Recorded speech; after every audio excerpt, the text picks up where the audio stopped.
محمود غزنوي مشهور غلامو ایاز د سره به ډېره مینه کوله. نو چې کوم نورو نوکرانو نو هغې د ایاز سره حسد شروع کړو. چېرې د دې ایاز سره د دې بادشاه ډېره مینه ده، ډېر محبت ورسره کوي. څه چل جوړو چې د سره مینه کمه شي او موږ سره مینه زیاته شي. دا چل جوړو ډېره ښه چل یې جوړ کړو. نو د ایاز یوه المارۍ وه، جرنده به یې ورته والې وه. روزانه به یې هغه المارۍ کته، چاته به یې څیزونه نه خول او بیا به یې جرنده واله. نو دا نور نوکران لاړل محمود غزنوي ته وایي وی صاحب یو خبره درته کوو. وایه وی د ایاز تا نه څه قیمتي لالونه او هیرې او جواهرات پټ کړي دي، هلکه نه شي کېدی، خو ډېر تابعدار دی. وی صاحب المارۍ دله د خاص هغې کې ایښودې دي او هر سهار یې ګوري، جرنده ورپسې وایي. ولې ګوري المارۍ کې څه دي ده؟ هر سهار یې ګوري او جرنده ورپسې وایي دی تا نه څه قیمتي څیزونه پټ کړي دي. چا وی ښه ایاز یې راوغ دلته راشه ایاز ستا المارۍ شته؟ وی یو صاحب. جرنده دې ورته والې ده؟ وی یو صاحب.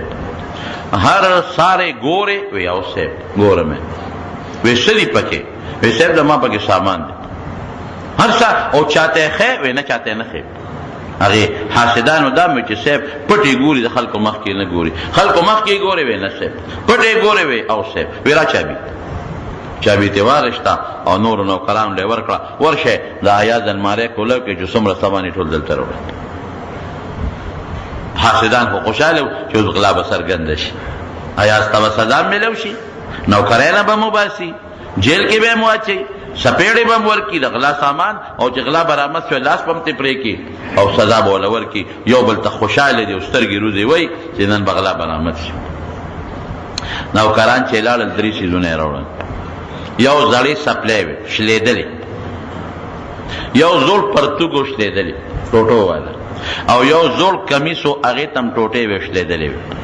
3 واړه یې ورته مخکې کېښودل. نوکرانو ته یې نور پکې څه و؟ وی نه صاحب دقه 3 څیزونه و، المارۍ م ګوټ په ګوټو کتل ادام دله راوړل. حاسدان مړه کې سوچ کوي او بادشاه ایازه المارۍ کې دو؟ وی یو صاحب. نور پکې څه لیسته؟ وی نه صاحب. نو ته ډېره المارۍ جرنده کې دا خو څوک غلا کوي نه، او روزانه دا څیزونه ګورې. دا څه شی دی؟ خلک ته بیت الله غلاف ګوري، خلک قرآن شریف ته ګوري، ته دې ته روزانه ګورې او خلکو مخکې هم نه ګورې، پټ ورته ګورې. دا ولې؟ وی بادشاه سلامت، زه چې ستا دربار ته لومبې رالم نو په دې کې راغلی، دغه مې سپلی وې شلېدلې، دغه شلېدلې ټوټو والا مې کمیس او دغه شلېدلې مې پرتوګ. تا نوکر کړم، جامه هم ښه میلاو شوه، سپلی هم ښه میلاو شوې، پټکې هم ښه میلاو شو، ډوډۍ هم ښه میلاو شوه او عزت هم. نو زه هر سهار دا ګورم او د خپل نفس یم چې ایازه ګورې د دې قابل شوې ښه، د دغه سپلو قابل، د دې شلېدلې کمیس قابل، د دې شلېدلې پرتوګ قابل. تا کې اسم نو دا چې صدي دا د دې بادشاه احسان دی. ګورې دا د محمود غزنوي احسان دی، دا زما کمال نه دی، زما دغه سپلی او دغه کمیس او دغه پرتوګ دی، بل شی نشته. بادشاه من نفس ته ویم چې دا د بادشاه احسان، خو که بادشاه خوشحاله نو د احسانونه به وي، او که بادشاه خفه شو نو ګورې ای نفسه دا سپلی به بیا در اچوم. وی به چې ځه وزه د ما د دربار نه، که لږ بادشاه خفه شو احسان یې بند کړه، ای نفسه دا سپلو کې به دې بیا ګرځوم، ای نفسه دا کمیس به بیا در اچوم، ای نفسه دا پرتوګ به بیا در اچوم. نو دې دپاره دا کوم چې د ما نفس کې لویي کبر پیدا نه شي او نفس ته مې خپل زوړ حالت معلوم شي چې دا د بادشاه احسان چې دی واورېدل په حاسدینو باندې او بس پیش وې چې مونږ خو یو څه کول، منځ کې خو معامله بل طرف ته لاړه. بادشاه فورا هغه سیکرټري ته ویې راوړه د کاغذونه، د فایل راوړه. نو ایاز فایل را مخکې کا، د فارم فایل د هر نوکر یو خپل فایل پروت را مخکې کا، او په هغې یې ولیکل چې نن نه پس به ایاز زما خاص سړی وي، خاص سیکرټري، چې زما مشوره به ده سره وي، زما د ښځې مشوره به ده سره وي، زما د بچو به ده سره وي، او د ټولو وزیرانو، د ټولو مشیرانو او د ټولو ممبرانو کار به د ده په لاس ماته را رسېږي. د کوم چیف سیکرټري شو مثلا د صوبې دپاره یا هلته کې لوی سیکرټري شو چې وزیر اعظم ته د هغه په لاس ټول فایلونه پیش کېږي او هغه ورته وي دسخط کوه کوم او ده ورته دسخط مه کوه نه کوم آیات د دومره مرتبه میلو شو او چې کوم هغه حاسدینو وی خپې وباسئ رئیس دربار شبه ته ځه هلته کې د ډیران خدمت کوه پټو د ډیران چلاوه ابل ته وی فور فټافټ ځه او هلته پټو کې خدمت کوه ابل ته وی جارو لاس کې واله دا ځمکه جارو کوه ابل ته ویل ته سپلو ته کښېنه چې میلمانه راشي د هغې سپلی سنبالوه ابل ته وی شا فټافټ ځه او زموږ سپلی پالش کوه ابل ته وی ځه استبل ته او چې کوم د اسونو استبل دی د سوټو هغې سوټې صفا کوه حاسدین کم خو ورسېده او چې چا سره حسد کېده حکم ځای ته ورسېد حسد خطرناک جرم د حسد نه بل نشته ډېر انتهایی خطرناک جرم او بل مثال به درکړم کله قرآن حکیم کې الله تعالی ذکر کړی دی زه نه ویم د ځانه قرآن حکیم کې الله ذکر کړی دی د حضرت یوسف علیه السلام او د هغه درونه یوسف علیه السلام خوب ولید إني رأيت 11 كوكبا والشمس والقمر رأيتهم لي ساجدين یعقوب علیہ السلام ته خوب بیان کہ یعقوب علیہ السلام پلار پام پیغمبر یوسف علیہ السلام پیغمبر پلار یعقوب علیہ السلام پیغمبر نکه اسحاق علیہ السلام پیغمبر د نکه پلار ابراهیم علیہ السلام پیغمبر څلور پښته پیغمبران یو ځل نبی علیہ السلام نه چا تپوس وکړو وی غوره انسان څوک دی وی غوره د نسب تپوس کوي وی یوسف ابن نبی الله ابن نبی الله یوسف د یعقوب زوی یعقوب د اسحاق زوی اسحاق د ابراهیم زوی علیهم السلام نسب کې دا څلور پیغمبران دی یو بل اولاد وی اومید د خوب چې یولس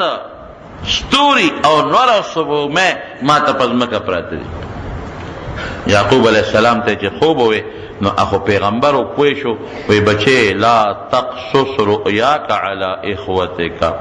فیکیدو لک کیدا ان الشیطان للانسان عدو مبین ولی بچه رونو تغگو نکے حسد به د سره شروع کی او سکیم سازش پر ته جوړ کی ول شیطان غټ دشمن دی رونه به ته ولمسه نه بکیدا خوب ته بیان نه کی ګوره د عاصم د پلا ډیر خو بعضې بچی سره زیات ته مینې فطرتن مینې په هغې خدای نیول نه کوي ښکلی مو ډېر زیات ځکه نبی علیه السلام فرمایي چې ما یوسف علیه السلام د معراج په سفر کې ولیده نو د ټول مخلوق انسانیت نیم حسن خدای ورکړی ټول نیم پې نه به کېده ګوره یارېده پې اتفاق دا دی ماشوم د خولې نه خبره وځي خوب یې رونو ته ورسېد رونه یې پوه شو هم د پیغمبر بچي وو هوښیارانو ښه یولس توري خو مونږ یولس رونه یو نور او سپوږمۍ خو مې مور او پلار دي دا به د تابع کېږو د ته به سجده کړو دا چېرته کېږي حسد یې شروع کړو چې یوسف علیه السلام د مخه وسخوه کړي ګوره حسد دونه خطرناک شی حسد خو یو په خپله ګناه ده د حسد د وجې بغض پیدا شي دا دویمه ګناه کبیره ده د بغض د وجې نه ګوره ګناهونه حسد شمیره حسد ځان له ګناه کبیره حسد د وجې بغض پیدا شو دا دویمه ګناه کبیره د بغض د وجې نه څه پیدا کېږي هر وخت هغه سره د دشمنۍ سوچ لکه هر وخت د دشمنۍ سوچ دا دریمه ګناه کبیره او که مخې د دغې کنځل ورته کوي د څلورمه شوه پشي شی غیبت کوي د پنځمه شوه الزام پې تړي بهتان د شپږمه شوه چې په وخت بل شو وجل یې یا سکیم د وجلو کوي د اومه شوه دومره غټ ګناهونه یو ځای شو نه حسد د وجې رونه سازش وکړو میټینګ یې وکړو هلکه خوښ هم ده چې دته سجدې وکړو نه زما کم ځای خوښه هلکه خوښ هم ده یوسف دا رکوټ دا به زموږ مشري سجدې خوبونه یې اودېږه لرکو یې سکیم یې جوړ کړه صاحب پلار لرالل بابا موږ ځو چېرته سیل له ځو چکر له ځو منډې ترړې وو لوبې ټوقې به وکړو دا یوسف را سره پرېږده هغه به ځان نه جدا کوو یعقوب علیه السلام وی نه دې زه ځان نه جدا کوم نه نه بابا ځو لوبې کوو ځنګل ته ځو وی انی اخاف ان یأکله الذئب وانتم عنه غافلون بچې تاسو به بې سوچه یې په خپل لوبو ټوکو کې او دارنه شرمخونه تښتې د علاقه کې شرمخان ډېر زیات نه بابا قسم د تخرو چې مونږ به د حفاظت کوو ان له لحافظون لئن اکله الذئب ونحن عصبه دومره ډلې نه به شرمخ سنګ تختول کوي فکر مکوه بابا مونږ به حفاظت کوو خبوزه د پلار مخکې به پوګه که ښکلاو به بابا ستا ډېر خوښ دی که نه بچې زمونږ هم خوښ دی ښکلاو به او کله په یو مخ چپه او کله په بل او چې د کلي نه وویسته او ځنګل ته یې که نو ځمکې له به یې راوبرو څپېړه څنګه خوب دې لیدلی دی خوبونو والا وایه که نه مونږ به تا ته سجدې کوو یو ویړه په ځنګل کې چې کوم شړ کوي په هغې کې ور وغورځم او کمیس یې ته وویسته او چې تا صحرایي چیلې ګړې ښکار کړې وه د هغې هغه وینې پې ومږلې او یعقوب علیه السلام بیا راوړو او چې دی کله په کوي کې غورځاو نو جبریل علیه السلام ورته ولاړ او کلکې ونیو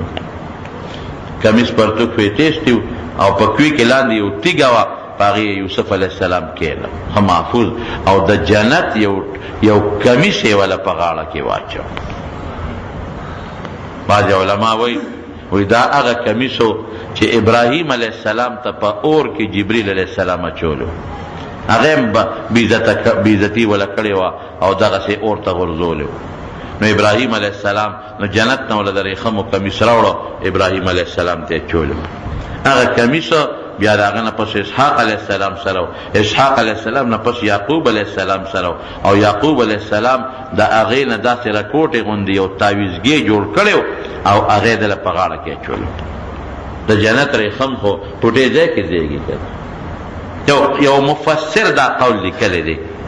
هغه یې وله د مرۍ نه لرې که کمیس یې کولاو که په دې غاړه کې ورته واچو زه به چېرې دغه فکر مه کوم دوی رالل پلار له جړه او انګوله او بابا تا ټیک وې او مونږ خو منډې والې او یوسف رانه شرمخ وتښتم بلکې یو مفسر دام لیکلی دی چې یو شرمخ یې نیولې او هغې په زنځیرونو تړلی او پلار لی راوست بابا ستا د زوی مجرم دغه شرمخ هم دله راوست نو موږ نه وجه ستا مخکې به وجنو نه پرېږدو او دی کمیس دی او دی وینه ده یعقوب علیه السلام چې کله کمیس ته وکتل وی شرمخ ډېر هوښیار دی ډېر هوښیار چې زما د دوی نه روغ کمیس ایسته کمیس یې ولاړو شلونه داسې هوښیار شرمخ هغه فارسیبانان وی دروغګوره عقل نه باید وی د دروغجن عقل نه دا غل ولې ګیر شي نن سبا وی دیوالونه هم الوی دا حقیقت دی داسې هوښیار شرمخ چې زما زوی یې خوړو کمیس یې نه شلو او شرمخ ته مخ کو وی تا زما بچې ولې خوړو هغه بچې چې په هغه کې د ابراهیم علیه السلام وینه ګرځي او هغه بچې زما اسماعیل چې په هغه کې د آخر زمانې د پیغمبر وینه ګرځي تا پې څنګه حمله کول او ته پته وه شرمخ وایي په موږ د پیغمبرانو غوښې خوړل خدای حرام کړي دي ګویا شو زما مجال شته چې ستا زوی وخورم زه به ستا زوی څنګه وخورم دروغ ویل ته صاحب بس دا رسوا شو شرمنده شو پلار ته رسوا شو شرمنده شو دوکه شوه دروغ شو حسد شو پلار ته ضرر رسول شو او هغه سره خدای څه وکړل قافله په لاره تله اوبو له کسان ولېږل چې د کوی وګورئ اوبه پکې وګورئ هغې بورقه ښکته کړه چې د کوی کې به وبي چې بورقه یې راوچته کړه یوسف علیه السلام ورپورې نښته او دا خو وجاءت سيارة فأرسلوا واردهم فأدلى دلوه قال يا بشرى هذا غلام وأسروه بدماء بس هغوی وی دا خو خشتالک او بویه ته مصر ته او د مصر په بازار کې خرڅ کړ عزیز مصر واغشت بادشاه واغشت وزیر اعظم واغشت هغې واغشته قصه خو یوږده ده خو هغه یوسف علیه السلام الله ورسو بادشاه ته اوږده قصه ده قصه په دته نه کوم تفصیلي هغې بادشاه ته ورسو دلته به یعقوب علیه السلام جړل وابیدت عیناه من الحزن وهو کظیم ړې دړمنونو جړل به سترګې تکې سپینې شوې وړاندې شوې الله دې مسلمانو سره ګران کار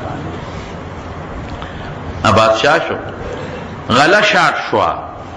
خلک به تلل یوسف علیه السلام د اوو کالو غله ساتلې وه دا یو خوب لیدلی شوی د هغه خوب په رڼا کې بادشاه خوب لیدی د 7 کالو غلی ساتلی وه چې غلی ساتلی وه یعقوب علیه السلام بچو ته وی ځاړ شه که نه مصر کې غله ده چې راوړی ډېره ښه غلې له لاړل دا 10 رونه د یوسف علیه السلام خپل سکر ور بنیامین یې بونه تړ چې لاړل یوسف علیه السلام خو په تخت شاهي ناست اوس تاج یې په سر او پروټوکول دی پولیس او فوج مخکې وروستو منډې وی او لوی عزت دی شاهانه دربار دی او دوی خو په خړو پړو جامو کې ایستلې بېکاره پیسې وله یې مونږ راغلي یو مونږ د یو پیغمبر بچي یو پیغمبر زمونږ پلار دی یعقوب یې نوم دی او جئنا په بدعت مزجه سب مختصر غوندې کوټه پیسې مې راوړي دي مهرباني وکړه مونږ له غنم راکړه او صدقه م را باندې وکړه ګوره که نه حسد ته ګوره که نه نن حاسدین کم ځای ناست دي د هغې ورور دربار کې ناست دي او سوال کوي کوټه پیسې م راوړي دي او تصدق علینا لږ خیرات هم پر باندې وګټه نه پېژنې عرفهم وهم له منکرون دوی هغه وپېژندل چې دا خو زما رونه دي دوی ونه پېژن چې دا زمونږ هغه رور دی ګوره حسد ته حاسدین څومره شرمنده څومره رسوا سوال کوي صدقه وکړه او هغه بره په تخت شاهي ناست چې چا سره حسد شوی دی بادشاه دی اډر کوي قلم دی ورسره ټول بیت المال انچارج اختیارمند دی ورته یې وی واله ای بادشاه سلامت یو ورور هم د پلار را سره نه دی را پرېښی هغه ورور د یوسف علیه السلام سکه بنیامین نه دی پرېښی هغه خبره نه کې چې هغه دې مراله راکړه ها نوکرانو ته دل امله ورکړې خو ګوره دروغ وایه دروغ نه وایه نه صاحب رښتیا وایو وی رښتیا وایه وی بل ځل بیا راولې پته به ولګي ستاسو له دروغ او د رښتیاو که مو راوس خو ټیک ده که مو رانوس تا سره به ګورم نه چې رابولو پلار ته به مینت وکړو لاړل بابا ډېر ښه بادشاه مونږ له یې شی راکړه او د بنیامین یې شی م راله راکړه خو بابا راته وی چې بل د الله ځای راولې به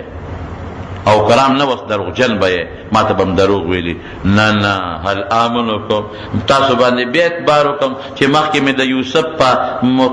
دغه کې در باندې اعتبار کړی دې نه پرېږدم دا بچې ځان نه جدا کړم په د یوسف مې نه مات کوم دې چې ته جدا کوم دا خو ما ته د یوسف په ځای دی اوس ام رانه جدا که رانه مشو کو او رانه مړ کو او بیا وایي چې شرمه خوړلی دی دروغجنو او اوس دا بچې رانه شو کوی ظالمانو بابا قسمونه د تخرج ورې دروغجن به ثابت شو سزا به راکړي بادشاه او خیر د قافله کې زو ټولو قافلو په مخ کې راته پرېږده مجبوره یې که پلان باید چې ورلله وی هغه دغه هلک دې دا م راوسته ښه ډېره ښه ده دوه کسان یو کوټه کې سملی دا د یعقوب پیغمبر بچي دي عزت وله وکړئ ځان له کمره کې دوه کسان سملوي شوی او مشران مخکې کوي مشران څوک مشر دی دا ورپسې څوک دی دا دې کمره کې بل مشر څوک دی دا ورپسې څوک دی دا دې کمره کې بل مشر څوک دی هغه لس فیضان لکړل دا بنیامین پکې کشر دا یوازې پاتې شو چې یوازې پاتې شو ویې ژړل یوسف علیه السلام ورته ولې ژاړې برګري وی زما یو ورور یوسف نوم یې و که هغه جمدې وي نن به ما سره هغه هم کوټه کې یو ځای ملاست ولې څه شو هغه د وروڼو سره مې ښکار لتلی و پته نه لګي شرمه خوړلی بس یوسف خیر دی مه یارېږه زه دې وروړم د یعقوب پیغمبر دوی زه دې ځان سره کوټه کې سملو بیا ځان له کوټې ته بوته چل یې ورسره برابر کړه ورته ټول حل وي بچی هغه یوسف زیمه وروڼو ته دې غږ ونه کړې ته دې په چل ول پاتې کوم نوره قصه به وروسته ګورو سار له چې وله غله ورکړه یو ورور له نو دا د غله دا د په نوم د یو په نوم ورکوه نو بنیامین له چې غله چوله نو چې کم د سپینو زرو جامو په هغې به غنم ورکول هغې د ده په هغه بوجۍ کې پټ کړه وی تا چل پسې چل پاتې کوم غږ به نه کړي چې قافله روانه شوه نو سړي آواز وکړه وی صاحب هغه جام نشته یوسف علیه السلام وی غلا کوي غلا له راغلی یې جام وی ولې بادشاه سلامت وی جام نشته وی تاسو پټ کړی دی ښه مونږ غلی یو مونږ خو د یعقوب علیه السلام پیغمبر بچي یو مونږ غلا نه ده کړې وی ښه کله چا په بوجه کې راووته بیا به سي ځه وی صاحب زمونږ یو خپل قانون دی اپې چالو کا هغوی ته پته و چې مونږ جام نه دي پټ کړی زمونږ خپل قانون دی وی څه قانون دی وی زمونږ قانون دا د یعقوب علیه السلام چې څوک غل دی غلامي دا سړي چې د چا په بوج کې راوستا غلام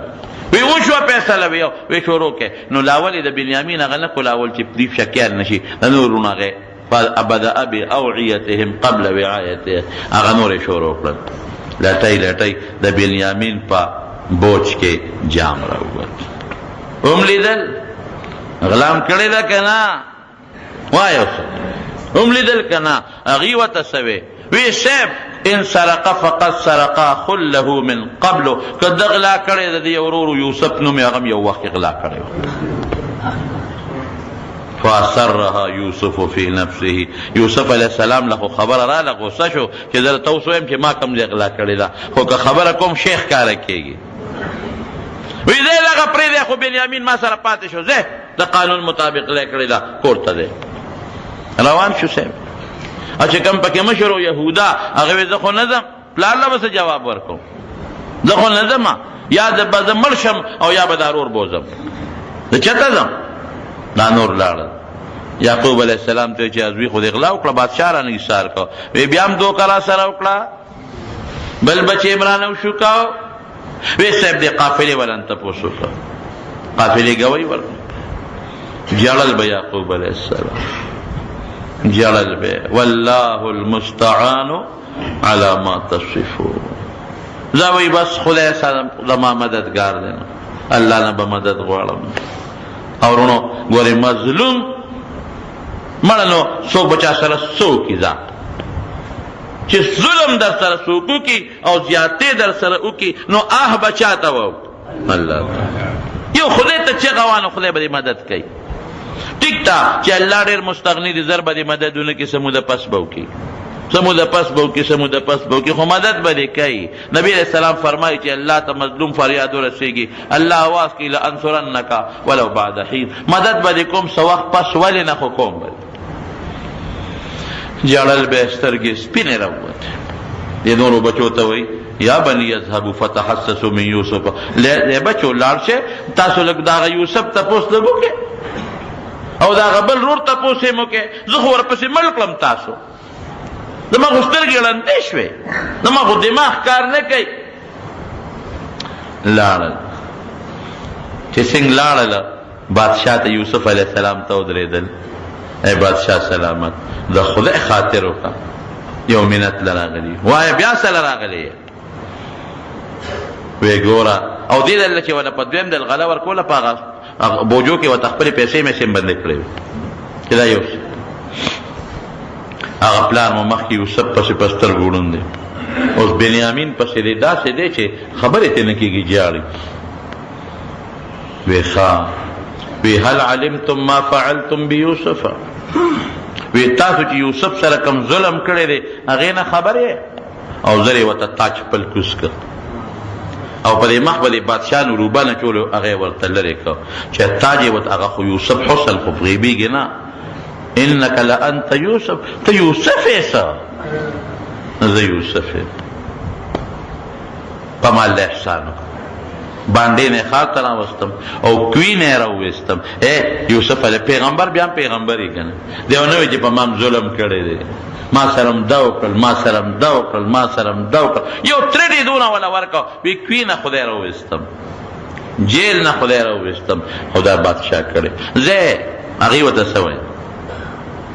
تالله لقد آثرك الله علينا فإن كنا لخاطئين بس پیشو وی غلطی مو کړې ده تا له خدای فضیلت در کړی دی مونږ خدا نه شو برداشت کولی حسد مو پړه کې تا له خدای فضیلت در کا مونږ غلطي کړې ده یوسف علیه السلام ته دام تپوس نه کوي چې ولې م حسد کو وی لا تسریب علیکم اليوم هیڅ ملامتیا نشته ځه اذهبوا بقمیصی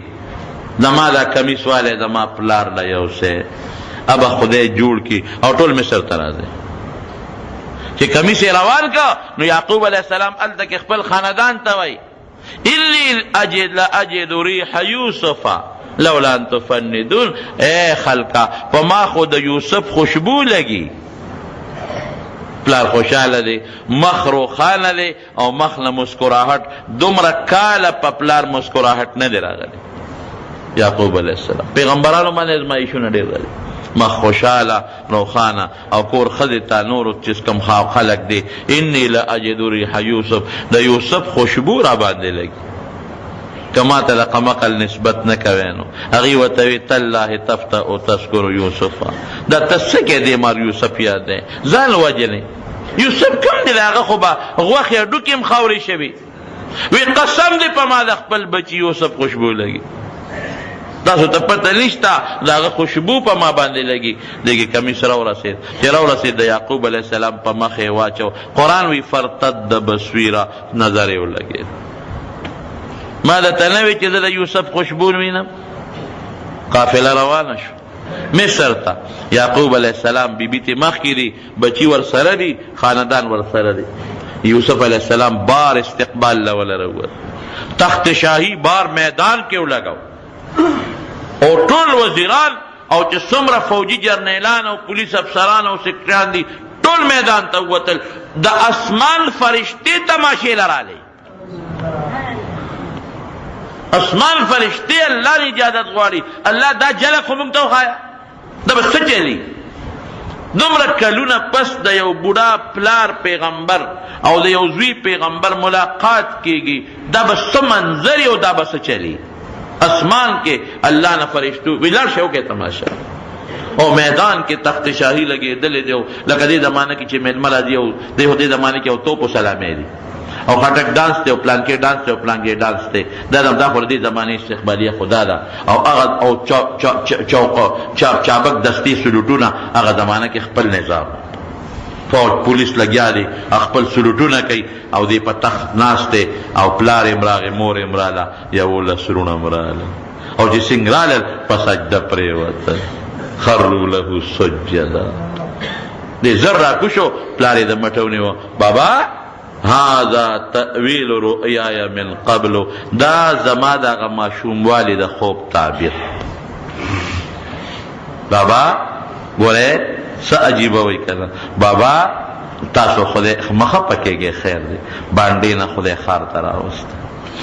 بابا په ما د خدای د احسانو چې کوی نه راوستم. بابا په ما د خدای د احسانو چې جیل نه راوستم.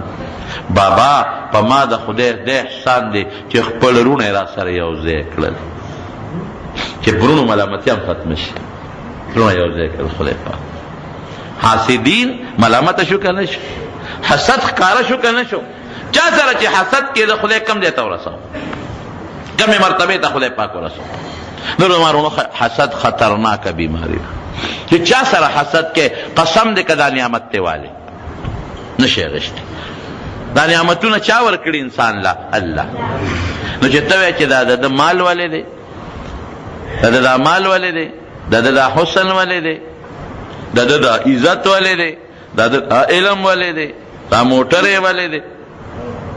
او دا بنگلې ولې ده، او دا ځمکې ولې ده؟ نو دا خو سپېره خدای سره ته جنګ کې، دا خو په خدای اعتراض کې، دا څه خو خدای ورکړي دي. نو او کوبه کې څه حاسد خپل نه خوري، بل چاته ضرر نشي رسولی، دې غټه سزا ده. حسد خطرناک بیمار، ډېر لوی خطرناک جرم. او اخیری کې یو 2 حدیث درته وایم. لیلة القدر په شپه الله د هر چا دعا قبلوي، خو چې کوم سړي پړه کې مسلمان سره حسد د هغه دعا نه قبلوي. او د عرفات په میدان کې الله ګناهګار هم بخي. فرشتې وي دا خو په ګناهګار دی، پیدا مې ورسره وبخل، خو چې د چا په زړه کې مسلمان ته حسد وي دا خدای په هغه میدان کې هم نه بخي. دومره خطرناک شی دی. حسد ډېر لوی خطرناک شی دی، ډېر خطرناک شی دی. دا به یېروي، مسلمان سره به حسد نه کوي. ولې خدای مال ورکو؟ ووایه پسخېدل جایز دي، غیبته ورته عربی کې وایي. دله د خدای مال ورکړه، د دې نصیب کې مال هم داسې راکړي. دله د علم ورکړه، د دې نصیب کې مال هم داسې راکړي. دله د بچي ورکړه، د دې نصیب کې مال هم خدای داسې راکړي. دله د عزت ورکړه، د دې نصیب کې مال هم داسې راکړي. دله د موټر ورکړه، د دې نصیب کې مال هم خدای راکړي. دې ته غیبته پسخېدل وي، دا په شریعت کې جایز دي. حسد به نه کوي، او که کړي وي توبه وباسئ الله ته. حاسد خطرناک انجام، ډېر لوی ګناهونه دي حاسد دپاره. نو حسد خطرناک شی دی. حضرت نوح علیہ السلام چې کله د الله په حکم کشته جوړ کړه، الله ورته حکم وکړ چې یو کشته جوړ کړه. په اوچ ځمکه کشته جوړول نو قوم پورې خندل، وی موږ به وی چې دا ناپوهه دی او دا عقلمن نه دی، هوښیار نه دی. ګوره راشه خلکو ته وی ګوره کشته خلک هغه ځای کې جوړوي چې کم ځای اوبي، د اوبو په غاړه جوړه کي، اوبو په کناره جوړه کی چې دا اوبو کې ورخکته شي، اوبو کې ګرځي، کشته خو پوچه نه ګرځي. نو دی پوچه ځمکه لګیا دي کشته جوړې دلته اوبه کم دي، سیلاب کم دي، دریاب دا به سیند ته ولا څوک وړي. او کشته هم داسې کشته جوړوله چې ډېره غټه عظیم الشانه بحري بیړه او چل ورته الله ښیي. قرآن شریف کې الله فرمایي واصنع الفلک باعیننا، کشته جوړه موږ درته چل ښایو. د هغې هغه ټوله نګراني د الله په خپله ذمه غشتې وه، لګیا دی د الله په مدد کشته قوم ورپورې خندل. هغه وی نن تاسو خاندئ، یو ورځ به راشي چې موږ به تاسو پورې وخاندو. خاندئ اوس د خندا ورځ تاسو را روانه ده. همغسې وشوه، الله ورته حکم وکوي شا اوس دریاب اوبو ته حکم وکوي راورېږي، او ځمکې ته حکم وکړو وی د لاندې نه اوبه را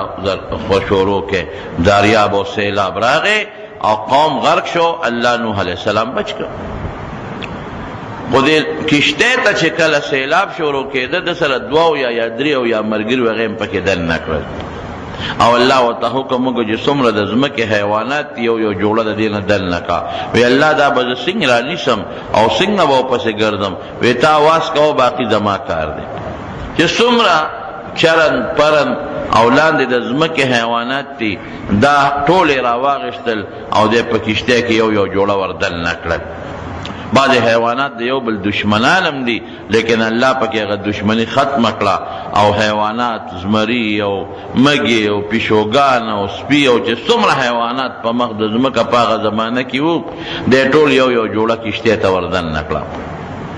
کشته چې کله برابر شو دی نوح علیہ السلام په خپله نگرانی کوي. سړي یو طرف ته او ښځې بل طرف ته او حیوانات بل طرف ته، ځان له طبقې دي.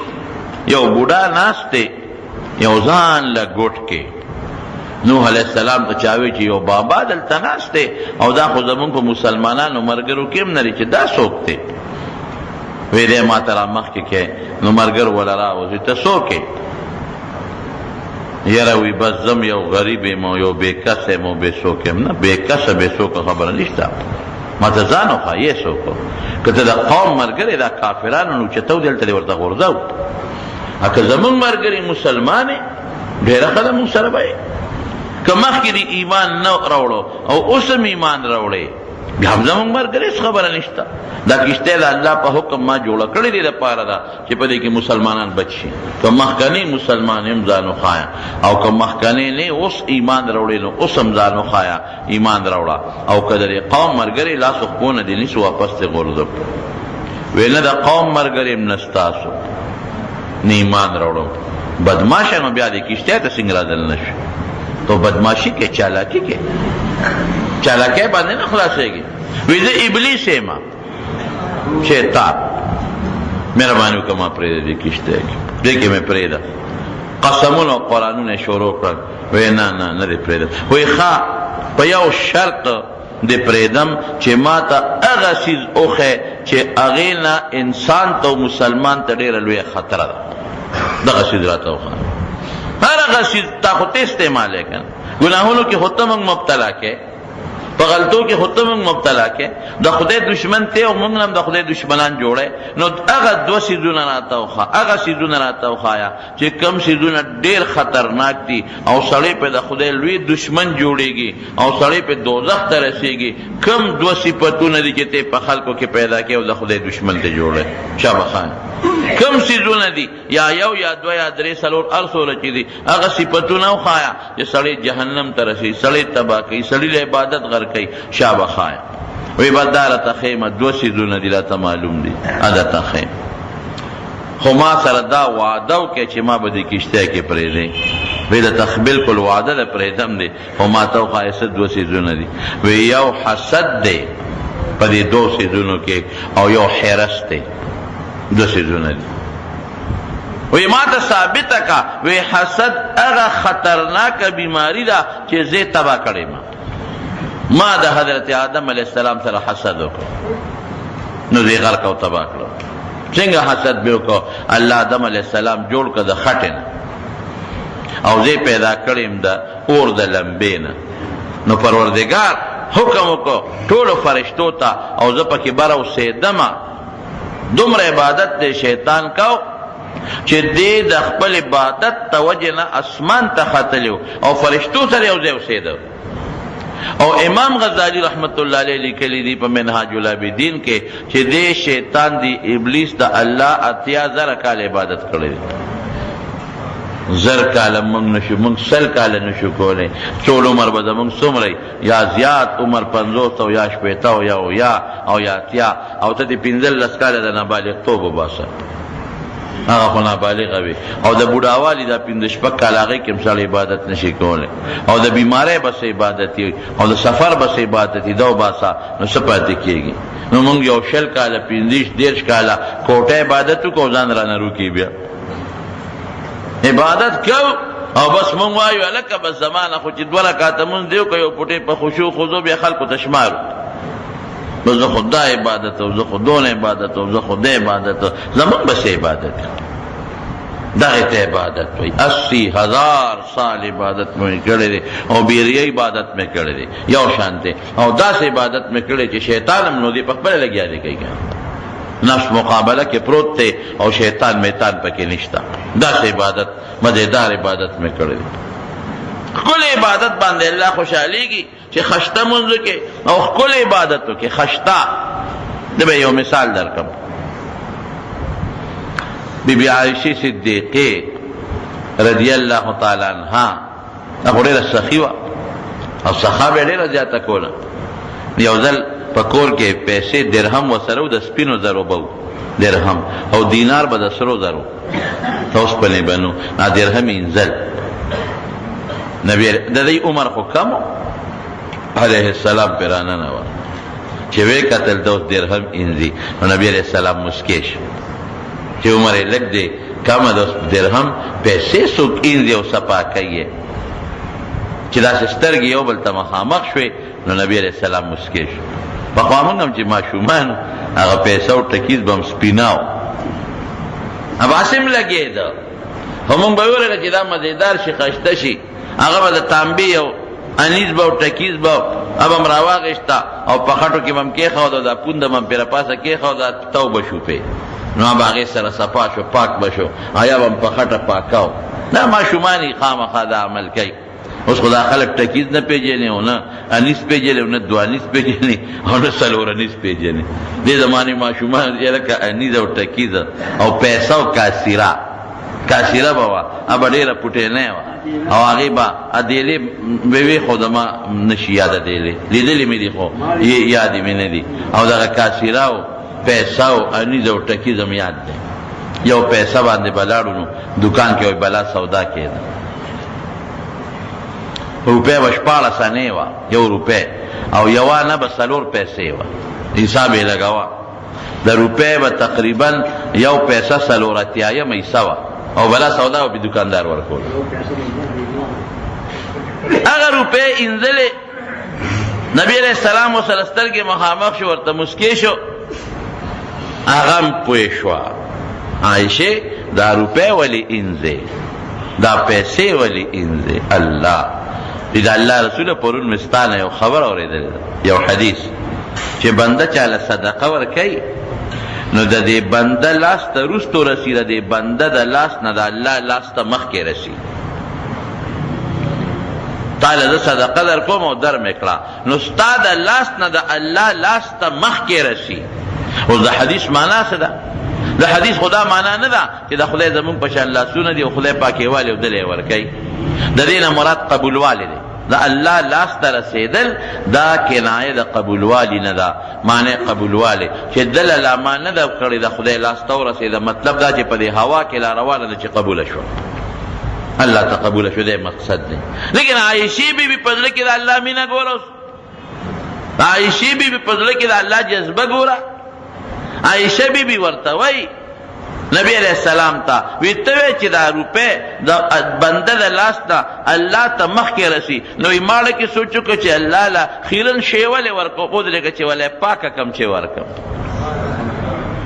خشتکو مې ول چې دا مې وکتل نو لکه مې یو خبره راله مې مونږ خلک چې ګفټ چاله وړو دکاندار ته لاړ شو او مټۍ یې 2 کیلو مټۍ والو نو که دکاندار ته دې ووې چې دا راله د پلاستیک په ګوتۍ کې واچوه او زه هغه سړي له وړم نو سړی به هم پرې خوشحاله نه شي او بد یې ښکاري دکاندار نه د 2 کیلو په ځای 1 کیلو والا خو یې دا راله ښکلې مزېدار پیک کا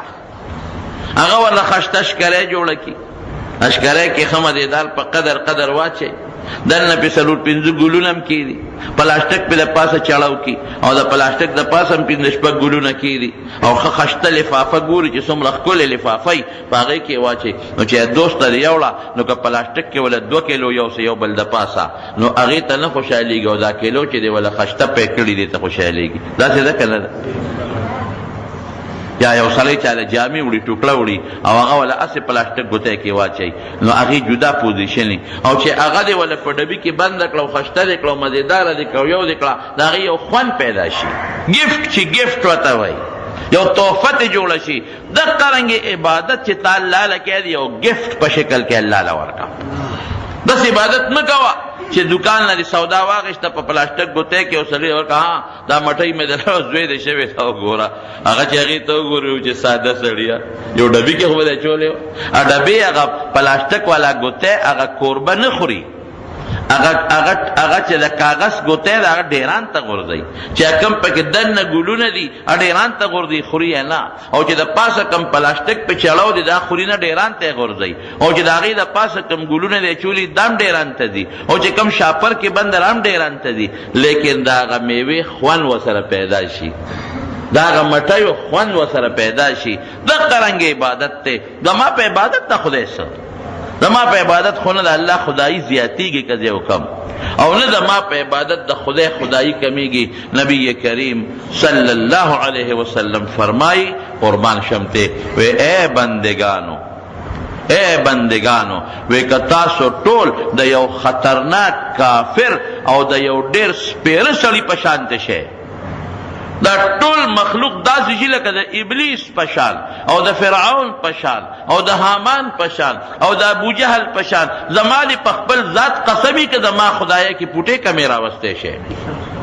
او که دا ټول مخلوقو پرهیزګاران شي داسې پرهیزګاران چې د نبی علیه السلام په شان پرهیزګاري شروع کړي د ابراهیم علیه السلام او د پیغمبرانو په شان پرهیزګاران ته جوړ شي زما د په خپل ذات قسمي که زما په خدایه کې پوټې زیاتې راوستی شي او که دا ټول مخلوق یو میدان کې جمع شي او مانه سوال کوي او هر یو داسې سوال کوي چې د بل نه جدا شی غواړي او زه هر یو له د هغه د ارمان مطابق شی ورکم ګوره ارمان یو سړی وي ما له خدای د دې دنیا عمره ځمکه راکړه دا وله ورکم یو سړی وي چې ما له یو زر زامن راکړه هغه وله ورکم یو سړی وي چې ما له یو کربونه درهم او دینار راکړه هغه وله ورکم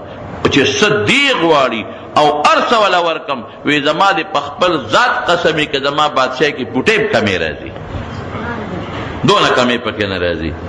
دا خو د الله یو عجیبه شان دی او د الله زمونږ په عبادت څه که مونږ عبادت وکړو که ونکړو د خدای خدایي نه کمیږي که وکړو د خدای خدایي نه زیاتېږي که تا یو ډبې مټۍ خشته پیک کړل او یو دوست ته دې یوړل په هغې د هغه د بچو روزي نه زیاتېږي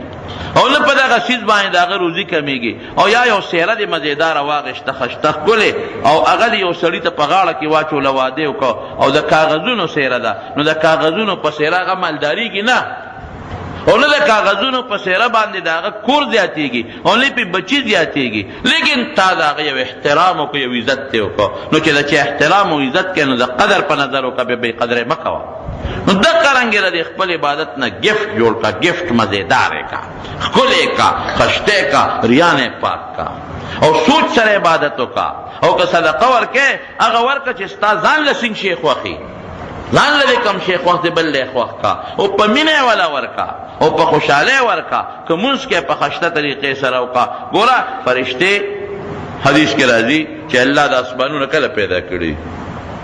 زمکه کله پیدا کړی دي چې اسمانونه پیدا کړل نو په هغه اسمانونو کې 2000 کاله د زمکه نه مخکې اسمانونه پیدا دي 2000 سال د زمکه نه مخکې او چې پیدا کړ نو فرشتې پکې خورې کړې څوک لګیا دي په سجده پرتی دي او څوک لګیا دي په ولاړه دي او څوک په رکوع کې دي یو ځل نبی علیہ السلام مبارک وفرمایل اتت السما اسمان چینګار کوي وحق لها ان تتقطع او دا مناسبه ده چې چینګار وکړي هغې ته پته ولګېده دا د حضور پاک معجزه ده کشف دی مناسب دی چې چینګار وکړي ولې یو لیش ځای پکې داسې نشته چې په هغې کې یو فرشته الله ته په سجده نه پرته دومره ډک دي اسمانونه نو دا چې کله قیامت راشي دا فرشتې ټولو نه به سو باسي نو چې قیامت راشي نو دا ارس بړنګ شي ختم بشي نو فرشتې به دا سجدې نه سر پورته کړي د رکوع نه به سر پورته کړي په قیام ولاړ نو خپل سر به اوچت کړي ګوره چا به یو ارب کاله چا کربونه کاله دي ارب هم نه کربونه خدای کله قیامت راځي او کله نه خدای پیدا کړي دي دا فرشتې به الله ته وایي سبحانک الله د هر عیب نه پاک دی ربنا یا ربنا اے زمونږ ربا ما عبدناک حق عبادتک الله ګور ستا د شان مناسب عبادت مونږ ونه کړ زما 2 رکعات توبه او سړی دې مړ دی خدای دې وسو بخي ښه سړی چې ته په تېر کې 2 رکعات تهجد کړی شپې چې ته پاسېدلی نو جومات ته را روانو تاسو پېژنې نوم یې نه علم الله دې وسو بخي ما ته وایي چې مولوي صاحب ما خو که خیر بیګا خدای پاسولم یو 2 رکعاته تهجد خو مې وکړل خدای دې سره خو کا دقسې پاسا او 2 رکعاته څلور کوه شپږ کوه ډېر لوی سوه او ډېر خوند یې راکړ سبا بیا را روانم ما ته وایي چېره مولوي صاحب چې دا تهجد څو رکعاته یي زه خو بیګا نه بله شپه پاسېدلی یم خدای فضل کړي دي 2 مې کړي دي لکه 2 هم کولی شي 4 هم کولی شي 6 هم کولی شي 8 هم کولی شي بلو بیا مخې له راغی هره جی په ما خو بله شپه خدای لوی فضل کړو 2 مې کړي دي چې دی اصلي ټیم کم یو دی بلو بیا راته مخې کې ولاړ بیا مې خدای ته وګوره چې بیا پال نه شي بیا په موږ دې په مخ اخېستي یو سړی په لاره دنه نه شو تللی 2 دې څه کړي دي هفته مخکې چې اوس موږ دې په مخ اخېستي په لاره نه تېر شو راته ولاړې تسبیح دې لا بیا دې لاس کې راېستي تسبیح به جیب کې پرتې چې موږ ووینې بار یې راوباسي هلکه دا د دې خلکو په موږ ښه ګماني چې د مولیان په دې نیکو خوشحالي کې راشه دوی ته ووایه ښه خبر خو داسې مه کوه مې بیا پال نه شئ ګورې داسې کې بیا په 2مه پاسې دي په 3مه پاسې 4مه پاسې دي هغه 2 چې د په تېر کې پاسې و بخور ناخواره شپه پاسې هغې باندې تنګ نه شوې او د ځمکې څوکۍ د پاسې تنګ پرې نه شوې ډیوټي دي وي چا سره کار اسپتال ته دې پیشبني پاسې چا ته دې ونه وي چې پاسېدلې خو 2 دې څه په تېر کې چې ته پاسېدلې هغه دې اوس دې مال مونږ ته نیغ نیغ کې عبادت نا گفت جوړ کا گفت خشتا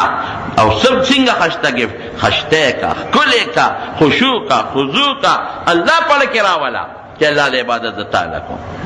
د خدای عظمت پړ کې راولا د خدای لوی پړ کې راولا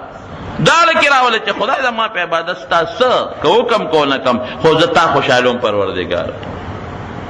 په دې طریقه د الله عبادت وکړه نو په دې رب العالمین خوشحالېږي خبره خیرانه بل خوا لاړه نو ابلیس دغسې عبادت کړی دی 80,000 سال داسې عبادت یې وکړو وایي دا 80,000 کال عبادت مې وکړو نو چې الله آدم علیه السلام پیدا کړو د خټې نه پیدا کړو او قرآن شریف کې الله تعالی فرمایي چې من حمأ مسنون د تورې خټې نه بدبویه خټه بوی ته ته د هغې نه مې پیدا کړه نو چې پیدا کا نو فرشتو ته مو یو آدم دغه پکې ناست دی ابلیس پکې ناست دی اسجدوا لآدم آدم علیه السلام طرف ته سجده وکړه دا بس دا الله حکم ووت پې کوي او یا خدای ته سجده کوي آدم علیه السلام داسې دی لکه چې موږ بیت الله ته کوو خیر دغه جدا خبره ده اسجدوا لآدم آدم علیه السلام طرف ته سجده وکړه فرشتو فورا سر ښکته کړه او سجده وکړه او چې سر یې اوچت کړه ویې کتل نو ابلیس نه وه کړی نو هغوی د شکرې د وجې نه 2مه وکړه یو د الله په حکم یو د شکرې چې شکر دی خدایه چې دې خبیث په شان پاتې نه شو او ستا حکم خو ومنه سجده وکړه دې وجې نه رکعت کې 2 سجدې دي ابلیس نه الله تپوس وکړه الله ته هر څه معلوم دي خو د خباثت راښکاره کوي ما منعک ان تسجد لما امرتک تا ته چې ما حکم وکړو ولې سجده ونه کړه څه چل زما خبره دی ولې ونه منله او ته څه وایي وی خلقتني من نار وخلقته من طین د اور د لمبې نه پیدا یم بره شغله خیږي دې د خټې نه خټه په ځمکه یي خټه باندې خپې خلک ږدي مردارې پیچوي او تک تور شي وي او زه د اور لمبه خشته مزېدار دا مناسبه ده چې د حسد یې وکړم زه اور نه پیدا و خټې نه او خټې والا دې ما پاس شي خټې والا دې زما نه اوچت شي خټې والا دې زما مسجود شي خټې والا ته دې سر په ځمکه ولګوم دا هغه حسد پړه کې راغی چې دا نعمت دې آدم له ولې خدای ورکړ پکار دی چې دې ټولو ته حکم کو چې ما ته سجده ولګئ نو آدم ته به سجدې لګوم نو وی حسد زه تباه کړم د 80,000 کالو عبادت یې راله په اوبو لوکړو بنیاد حسد دوله خطرناک شی دی او الله ورته زه کوزېږه روکېږه ختم زما خبره دې ونه منله دا حسد او وی حرص آدم علیه السلام ځای ته رسولی دی آدم علیه السلام خدای پاک جنت ته ولېږه او د دې کچې پختۍ نه د دې بره پختۍ نه وله خدای بیبي پیدا کړه حضرت حوا علیه السلام او ځای په دې جنت کې اوسېږي او کلو چې سم خوښئ مما چې په مړه خېټه خورئ بس چې سم خوښئ کوم ځای نه خورئ خو یو خبره په الله مقرر کړه چې لا تقربا هذه الشجرة دې ونې ته به نه نږدې کېږي لا تقربا هذه الشجرة اونې له به ګورې ګوتې نه وړئ بس ډېره ښه ده الله دا شیطان ورغی او څه په چل ولې د بیبي حوا سره ملاقات وکړو ورته وایي چې دې اونې له ولې ګوتې نه وړئ وایي موږ الله منې کړي یو الله منې کړي یو وایي پام کوئ ګوتې یو شی که دام ونه خوړه نو بل خوا هم لیږي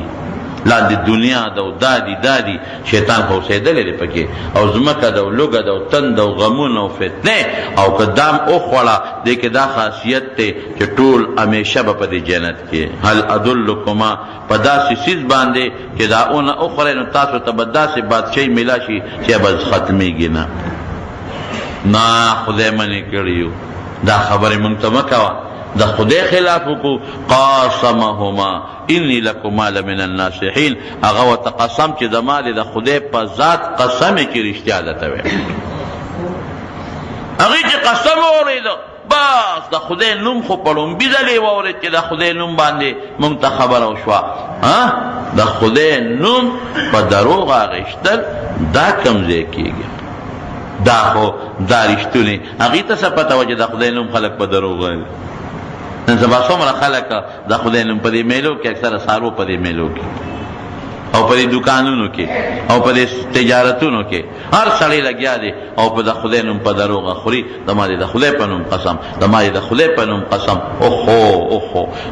الا وقول الزور او شهادت الزور نبی علیہ السلام مبارک د شرک نه پس چې خطرناکه ګناه شمیرلې ده نو هغه ده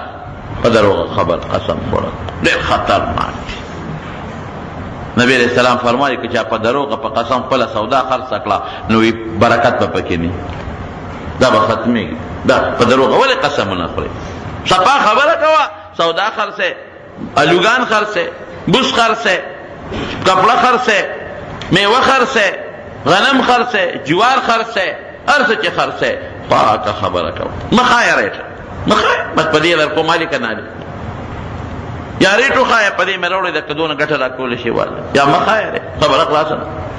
جو مجرم نه ګټې له خلک دکان کوي لیکن که ما دې د خدای په ذات قسم چې دا بوساړه خو ما نه پرون په 2000 غوښته مې نه ده ورکړې هغه وایي ښځه به یې نه په 1,200 دوی شوالم او میاشت کې چا په 1.5 زره نه اخېسته په دروغه لګې خطرناکه جرم او بیماري ده نو دې ورته قسم وخوړ چې زمونږ د خدای په ذات قسم بس هغه په رپېدو شو آدم او حوا له شابه ګوتې ور وړه د خدای نوم یې راته واخېسته نو ګوره هغې چې ګوتې ور وړلې په څه بنیاد یې ور وړلې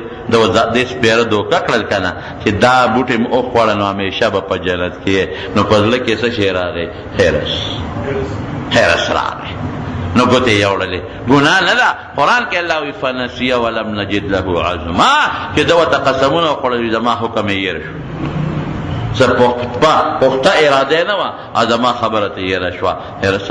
حرص خطر د سکول په کتابونو کې یو ځل هغه پنځمو که څلورم جومات په پټی کې شته دی هغه سپی په لاره غوښه دغه ورسره د څه ورته ویلې کېږي دا هډوکې ورسره خوله کې د سپي سره او چې په اوبو د پاسه تیریږي په پل لاندې وکتل نو لاندې ورته خپل پټو ښکاره شو د بل سپي هغه سره هم غوښه ده خو د خپل پټو لید که ده هغې کې غوښه ده د وی خوا لاندې سپی چې دی ولږه هغه نه یې موالمه خو چې غپې کړه خولې وازه کړه نو هغه غوښه دې لاندې لاړه نه هغه سپي و نه بل څوک خیر خو خطرناک شی دی یو وخت کې دا حکم و که چا به یوه ښځه کوله او که به یې دوه کولې او که به یې لس کولې د اجازت د الله له طرف نه حکم راغی چې د څلورو ښځو نه زیات به څوک ښځې نه ساتي بس او که د چا په نکاح کې د څلورو نه زیاتي دا دې پرېږدي صحابو دا نه وی چې دا حکم دی صاحب او ښځه به څنګه پرېږدو او یوازې ښځه خو نه ده د ښځې بچي به څه کوي او یوازې ښځه او بچي هم نه دي چې د چا لور خور د هغې به څه کوي یو صحابي چې ته نبي علیه السلام ته دا شکایت نه دی کړی چې دا الله رسوله او دا خو ډېر ګران کار دی ته د خدای ته درخواست وکړه چې په دې حکم کې نرمي راولي دا چا هم نه دی ویلی یو صحابي نبی علیه السلام ته دا نه دی ویلی چې دا الله رسوله خیر دی د شپږو پکې اجازت را یا دا چې د چا په نکاح کې ډېرې دي دوی ته اجازت ورکړه او باقي چې څومره کوي به څلورو نه زیاتې نه کوي دا ترمیم چا منه غوښته او چې حکم وشو چې څلور ښځې دي څلورو نه زیات منه دي چې د چا په نکاح کې زیاتې ښځې وي دړادړ نبي علیه السلام نه رامنډې والې صاحب زما خو لس ښځې دي څو کم وی څلورو ساته باقي پرېږده قراندازي پکې وکړه قراندازي به یې پکې وکړه دا نه چې دا څلور مې کمې خوښې دي دا به ساتم او دا بوډېګانې به رخصتوم قراندازي به یې پکې وکړه چې کمې څلور باندې به قراندازي راوخطا به یې وساتلې باقي به یې پرېښودې بل صحابي راغی زما خوا ته ښځې دي د الله رسوله څه وکړم وی قراندازي پکې وکړه قراندازي پکې وکړه څلور په قراندازۍ کې راوخوتې او باقي پرېښودې او بلکې د دې زمانې مسلمان داسې دا له هغې په زړه کې د ایمان هغه حلاوت او خوږوالی پروت د کم سړي په زړه کې چې د کم څیز شیریني او خوږوالی پروت وي هغې سره یې مینه شربت یخ د خلکو خوښې خوراک چې کوم اعلی مزیدار پوخ کې خوږ خشته دا د خلکو خوښې هغې له جنګ هم کوي او جګړه هم کوي او په زور هم حاصلی دقه رنګینو ایمان هم دی که د ایمان خوږوالی زمونږ زړه ته پرېوت ایمان عمر او روحانی خوږوالی لري قسم دی بیا به خدای مونږ ته د هر څه نه ګراني بیا به د الله رسول مونږ ته د هر څه نه ګراني او بیا به اسلام او دین مونږ ته د بچو نه او د ښځو نه او دارنګې د کورونو او د جایداد نه زیات ګراني نن که مونږ ته دا جایداد او کور او بال او بچ او ښځې او یاران دوستان دا خواږه دي دا د ایمان مټاس او خوږوالی زمونږ په کې نشته قرآن څومره خوږ دی دا خدای کلام دی د خدای په کلام کې چې خوږوالی نه پسې کې به خوږوالی هر سړی وی قرآن ډېر خوږ کلام ډېر خوږ کلام لیکن ته د سهار مانځه کې ودرو امام صاحب ته سورت بقره شروع کا تا ته به د هغه د خوږوالي پته ولګي کله به په یو خپه ودرېږي او کله به په بله خپه ودرېږي او کله به ملا یو خوا تاوی او کله به بل خوا تاوی او چې کله امام سلام وګرځئ استاد جي چرته پکې تللی وی استاد جي د بوډاګانو خیال هم نه سره شته او که نشته استاد جي ډیوټۍ له بجو دا دومره اوږد قرت اوس ډیوټي خواږه شو مخکې خو قرآن خوږ اوس د قرآن خوږوالی لال ختم شو رونو دا مونږ روحاني مریضان یو لکه یو سړی جسماني مریض دی او تبی ده دته ډاکټر وایي فرني خوره دی په خوله مې ترخه لګي نه خورم تبې والا له ورکه نه خوري دته وایي کیر خوره وایي دا مې په خولې تریخ لګي نو دا کیر خو تریخ نه دی خوږ دی دا فرني خو ترخه نه ده خوږه ده خو دې ورته ناجوړه دی که دې جوړ شو نو دا خوږ خوراک به پې خوږ ښکاري دا به ورته تریخ نه ښکاري دغه رنګې رو مونږ روحاني ناجوړه یو بیماران یو نو دا خدای خوږ قرآن مونږ ته تریخ ښکاري مونږ پې تنګېږو په منځ مونږ تنګېږو په زکات ورکول مونږ تنګېږو په صدقه ورکول مونږ تنګېږو په حج ورکولو مونږ تنګېږو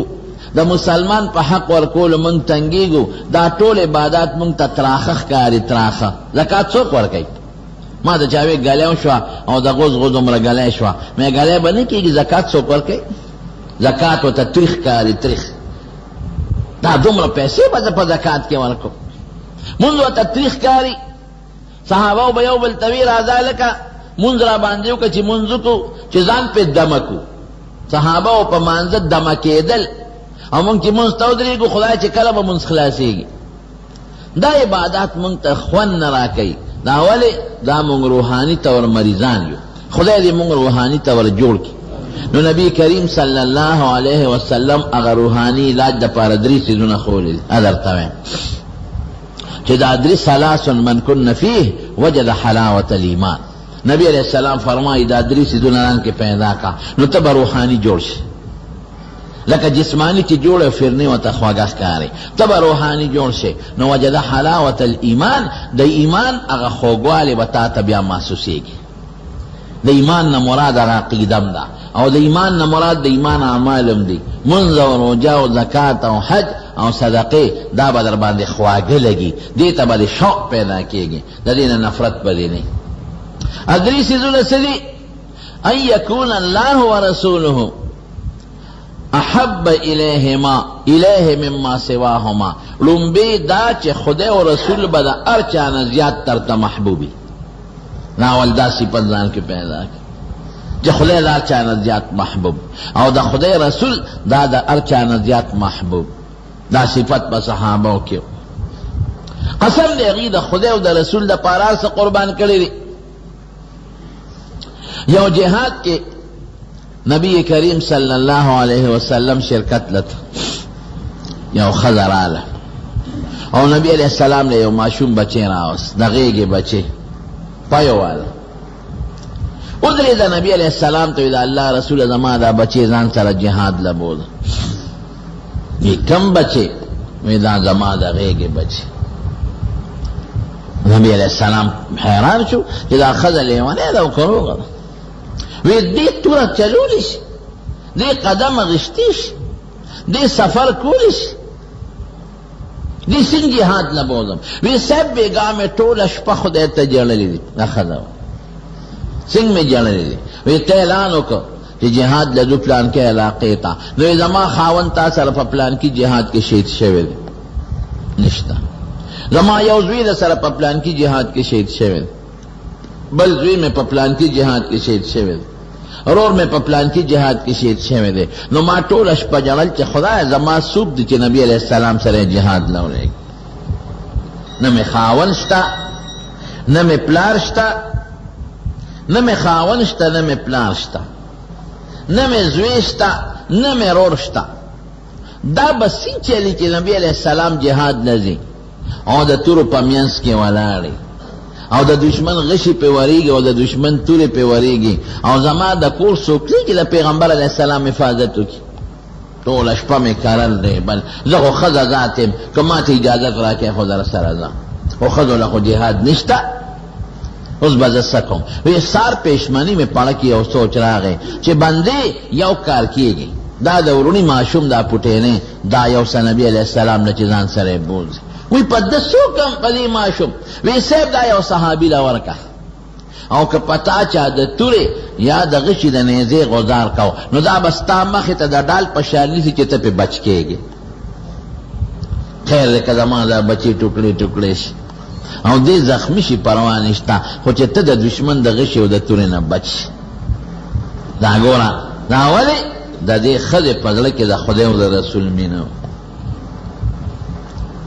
ان یکون الله ورسوله احب الیه مما سواهما. اوس بچی قربانی، معصوم بچی د چانه کېږي؟ معصوم بچی قطره بچی نه په جهاد په دې ښځه فرض دی او نه په معصوم بچی فرض دی، فرض پې نه دی. او نه ته خدای تپوس کوي چې تا دا بچی ولې نبي علیه السلام نه بوته، دې د جهاد له ولې نه بوته؟ د هغې په زړه کې د دې ښځه ذات ته په زړه کې د خدای او د رسول مینه پرته ده، او دا خدای او رسول ورته د هر چا نه زیات خوښ دی، خپل معصوم بچی هم پې قربانوي. دویم مثال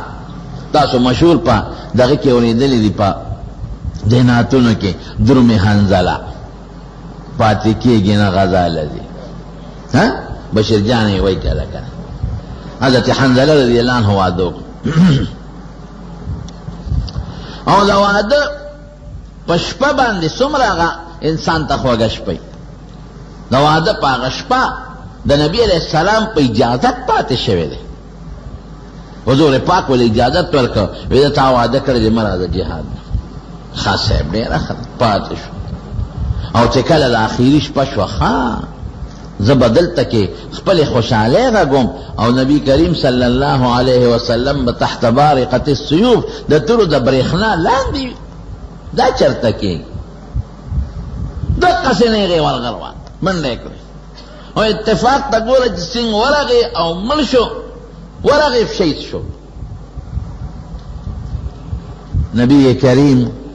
صلی الله علیه وسلم منظر لري ګوره خزه قربان کړ حالانکه حضور پاک ول اجازت ورکړ ویتا وعده کړی پروا نشته یا لیکن نبی کریم صلی اللہ علیہ وسلم غلی وجب لقب ورک غسیل الملائکہ یروی دا حنزلہ دا خدنا تپوسو کے وی ما خودی پا بل حالت لید وی سیب پا کم حالت دیولی وی فرشتو والا غسل ورک حالانکہ چی کم سری شہید سی اغلا غسل نشتا ما خو اولی دا چی فرشتو والا غسل ورک غسل خزی نے تپوسو کیسے چل رہے چی دا بی بی نے تپوسو کو وی دی پلوی بے او دسے کیو خو چی دا نبی علیہ السلام اگا سوچ ورطا مخ کے چو نو غسل پریخو دا میدان دا جہاد دلارا و شید شو حضور پاک وی حنزلہ غسیل الملائکہ دے دا اگا انسان چی فرشتو لنبول گولا خزا قربان اللہ و تخوخ او دا اللہ رسول ورطدار چانا زیاد خواہ دا احد پا غزا کے یو خدا و پلارم پا کے شریک خاوندم پا کے شریک رورم پا کے شریک او زویم پا کے شریک اطلاع مدینی منوری تولا سیدل چی صحابہ شہیدان شو بائی صحابانو یو پوٹی غندی اجتحادی غندی لگا غلطی را غلی دا سے قصدنی دا پیغمبر علیہ السلام مخالفت نہ دے کرے پا یو خپل سوچ کے فکر کے خطا شو دا غی سوچ او دا فکر دا خطایه دا وجنا دشمن راغی پا مسلمانانو حملہ اکلا لنبی دا احد پا غزا کی مسلمان لخدای بری ورکم او کافر لے شکست ورکم مخامخ دا غطل احد لوی غار دے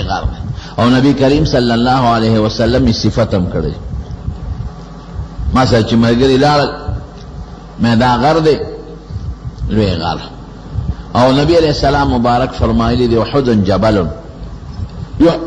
یحبنا و نحبه دا احد دا سے غر دی چی دا منگ سلمین دا و دا منگ دا سلمین دا او دا قیامت پورز با دا جنت پا دروازہ کے دا احد دا غر ولارے او یو حدیث پاک کی راضی چی سوک دا احد غر لورش دا دی میوہ خورے اگر کی دا کرکنی بیر دی او قبل سے میونی نو از غیدار بوٹی دا اراوالے چک پہ لگا وے خصت خام خورے نو غٹ غر دے وسر خوا کے یا وڑا گندے گنڈے دا اگے گنڈے تا جبل الرومات وی دا غشو وشتو والا گنڈے نو نبی کریم صلی اللہ علیہ وسلم پا دے گنڈے 50 کسان کینو اگنڈے و سمشت خلق و تخیج او عبداللہ ابن جبیر رضی اللہ عنہ داغی مشرک اغل ادا ہدایات ورکل وی تب دل تناستے او دا دی غنڈے پمیخ کی او خوال دی جوار خوال تب دا دی حفاظت کے اسے نا پا دی خوال کی دشمن چے تراشی او دا شان پا مونگ حملو نکی دی سرا دا 50 کسانو پا غنڈے ناستا جنگ شورو شو چے شورو شو پا دی خوال کے اگا وقت خالد ابن ولید رضی اللہ عنہ کافر او دا کافر دا اسونو چه کم رساله و فوج داغی کمانڈر ان چیف و مشر نو دی پا دی اخوال کی دا اٹیکو کا دو سلور دا لی اٹیکو کو چه پا دی اخوال کی ومن پت لال شو نو دا شانو پا مسلمانانو حملو کو خو دی 500 کسانو پا پغشو تنباو بے دوبارہ اٹیکو کدی بیا پغشو لخکرویش او تنبے دا بے دری بارہ اٹیکو کدی بیا پغشو ویشتل 50 کسانو او تختے در جنگ شروع شو کہ جنگ شروع شو خدای پاک مسلمان لفتح ورک کافران تختے دل مسلمانانو غنیمتون راٹولو تر دی حد پوری او صحابی وی دا کافر و خز مولد لی چی غرط منڈے والے غویزان سر خزم دا غیرت تا پارا روستے خز منڈے والے و پینسیو چتے کنے وی او دا پندو دا لاند پازیبون منتخ کارے دل او چا توری را غنڈولی چا صادر رانی و چا بل سے غنیمتونا مسلمانانو توری کی خود پا غنیمتونو شو دا کم 50 کسان چې په غونډه ناستو دی له نبی علیہ السلام هدایاتو کې او هدایت دام ورکړو چې تاسو به دې نه خوځئ تر څو چې ما درته نی ویل دې نه به نه کوزېږئ او که تاسو مونږ ولیدو چې مونږ ګټه وکړه بیا به نه کوزېږئ او که تاسو مونږ ولیدو چې مونږ شکست مونته بیا به نه کوزېږئ او که زمونږ غوښې مارغان تختی نو بیا به نه کوزېږئ دا هدایات یې ورکړه چې مسلمانانو ګټه وکړه او غنیمت یې غونډه دې 50 کسانو مشر ته وی دی چې کوزېږو او وی تاسو ته نبی علیہ السلام نه دی ویلی چې نه به کوزېږئ وی نه ویلی دي خو د جنگ دوران کې جنگ خو ختم شو تر قیامت پورې خو به مونږ په غونډه نه یو ناست مونږ دغه کافر ولیدل چې تختی څو غر تخیږي او ښځې هغه د منډې وایي او مسلمانان غنیمتونه راغونډوي نو مونږ به تر قیامت پورې خو دلته ناست نه یو د جنگ دوران کې مونږ ته ویلو چې نه به راکوزېږي او څو جنگ ختم شو کافر هغه دی روان دي تختی مشر ورته وایي نه ماته خو چې نبي علیہ السلام نه ویلې نه کوزېږم 40 کسه ترې راکوشو 10 پاتې شو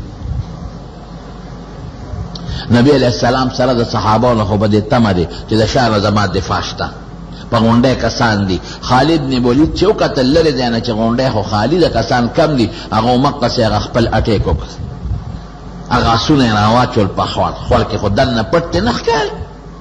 اوس کسان 50 اوس لستي دي به په غشو غزارونه وکړل خو خوند یې نه کو اپې ګڼو دا خواران ورته لاندې خوړ ته کوشو چې دا مونږ بند کو ولی که دا بند نشو نو مسلمانانو خو تورې خودې دي غنیمتونه غونډی بېغمه دي دی به پې د شان حملو کې بلا مسلمانان به شهیدان شو نو دا خوانان ورته خوړ ته کوشو نو چې کوشو هغې م ورته کوشو مقابله شو دا 10 صحابه خو هلته شهیدان شو اپې سونو دا 10 کسانو بس موقع ومونته د غونډۍ شاته راتو شو چې راتو شو په صحابو یې شروع کړه صحابه پریشان دي چې خدای دا د کوم ځای نه راپسې خلک رالل هغه خو مونږ اینو چې تختی کافران او دی خو په دې تمه چې د شانه زمونږ حفاظت شته په غونډۍ کسان شته غونډۍ والا خو 40 کو شوي دي بس شروع یې پې وکړه د 80 کسان صحابه کرام شهیدان شو 70 جلیل القدر صحابه کرام یو پکې د نبی علیہ السلام مبارک تر حضرت حمزه رضی الله عنه شهید شو مصعب ابن عمر دا د پیغمبر علیہ السلام په شکلو دا شکل د نبی علیہ السلام په شان دی دام پکې شهید شو او نور هم پکې ګڼ صحابه کرام شهیدان شو ګوره مینې ته ګوره یو دا 3 صحابه یو د احد په دې میدان کې یو قلعه د پاغې کې دفن دي نور شهدا هم ورسره شته خو دا 3 پکې معلوم دي یو حضرت حمزه رضی الله عنه یو مصعب ابن عمر رضی الله عنه او یو عبدالله ابن جحش حضرت ابو طلحه رضی الله عنه وی دا عبدالله ابن جحش د شپې ما سره کېناست وی ما ته وی راځي یو دوا زه کوم ته په امین ووایه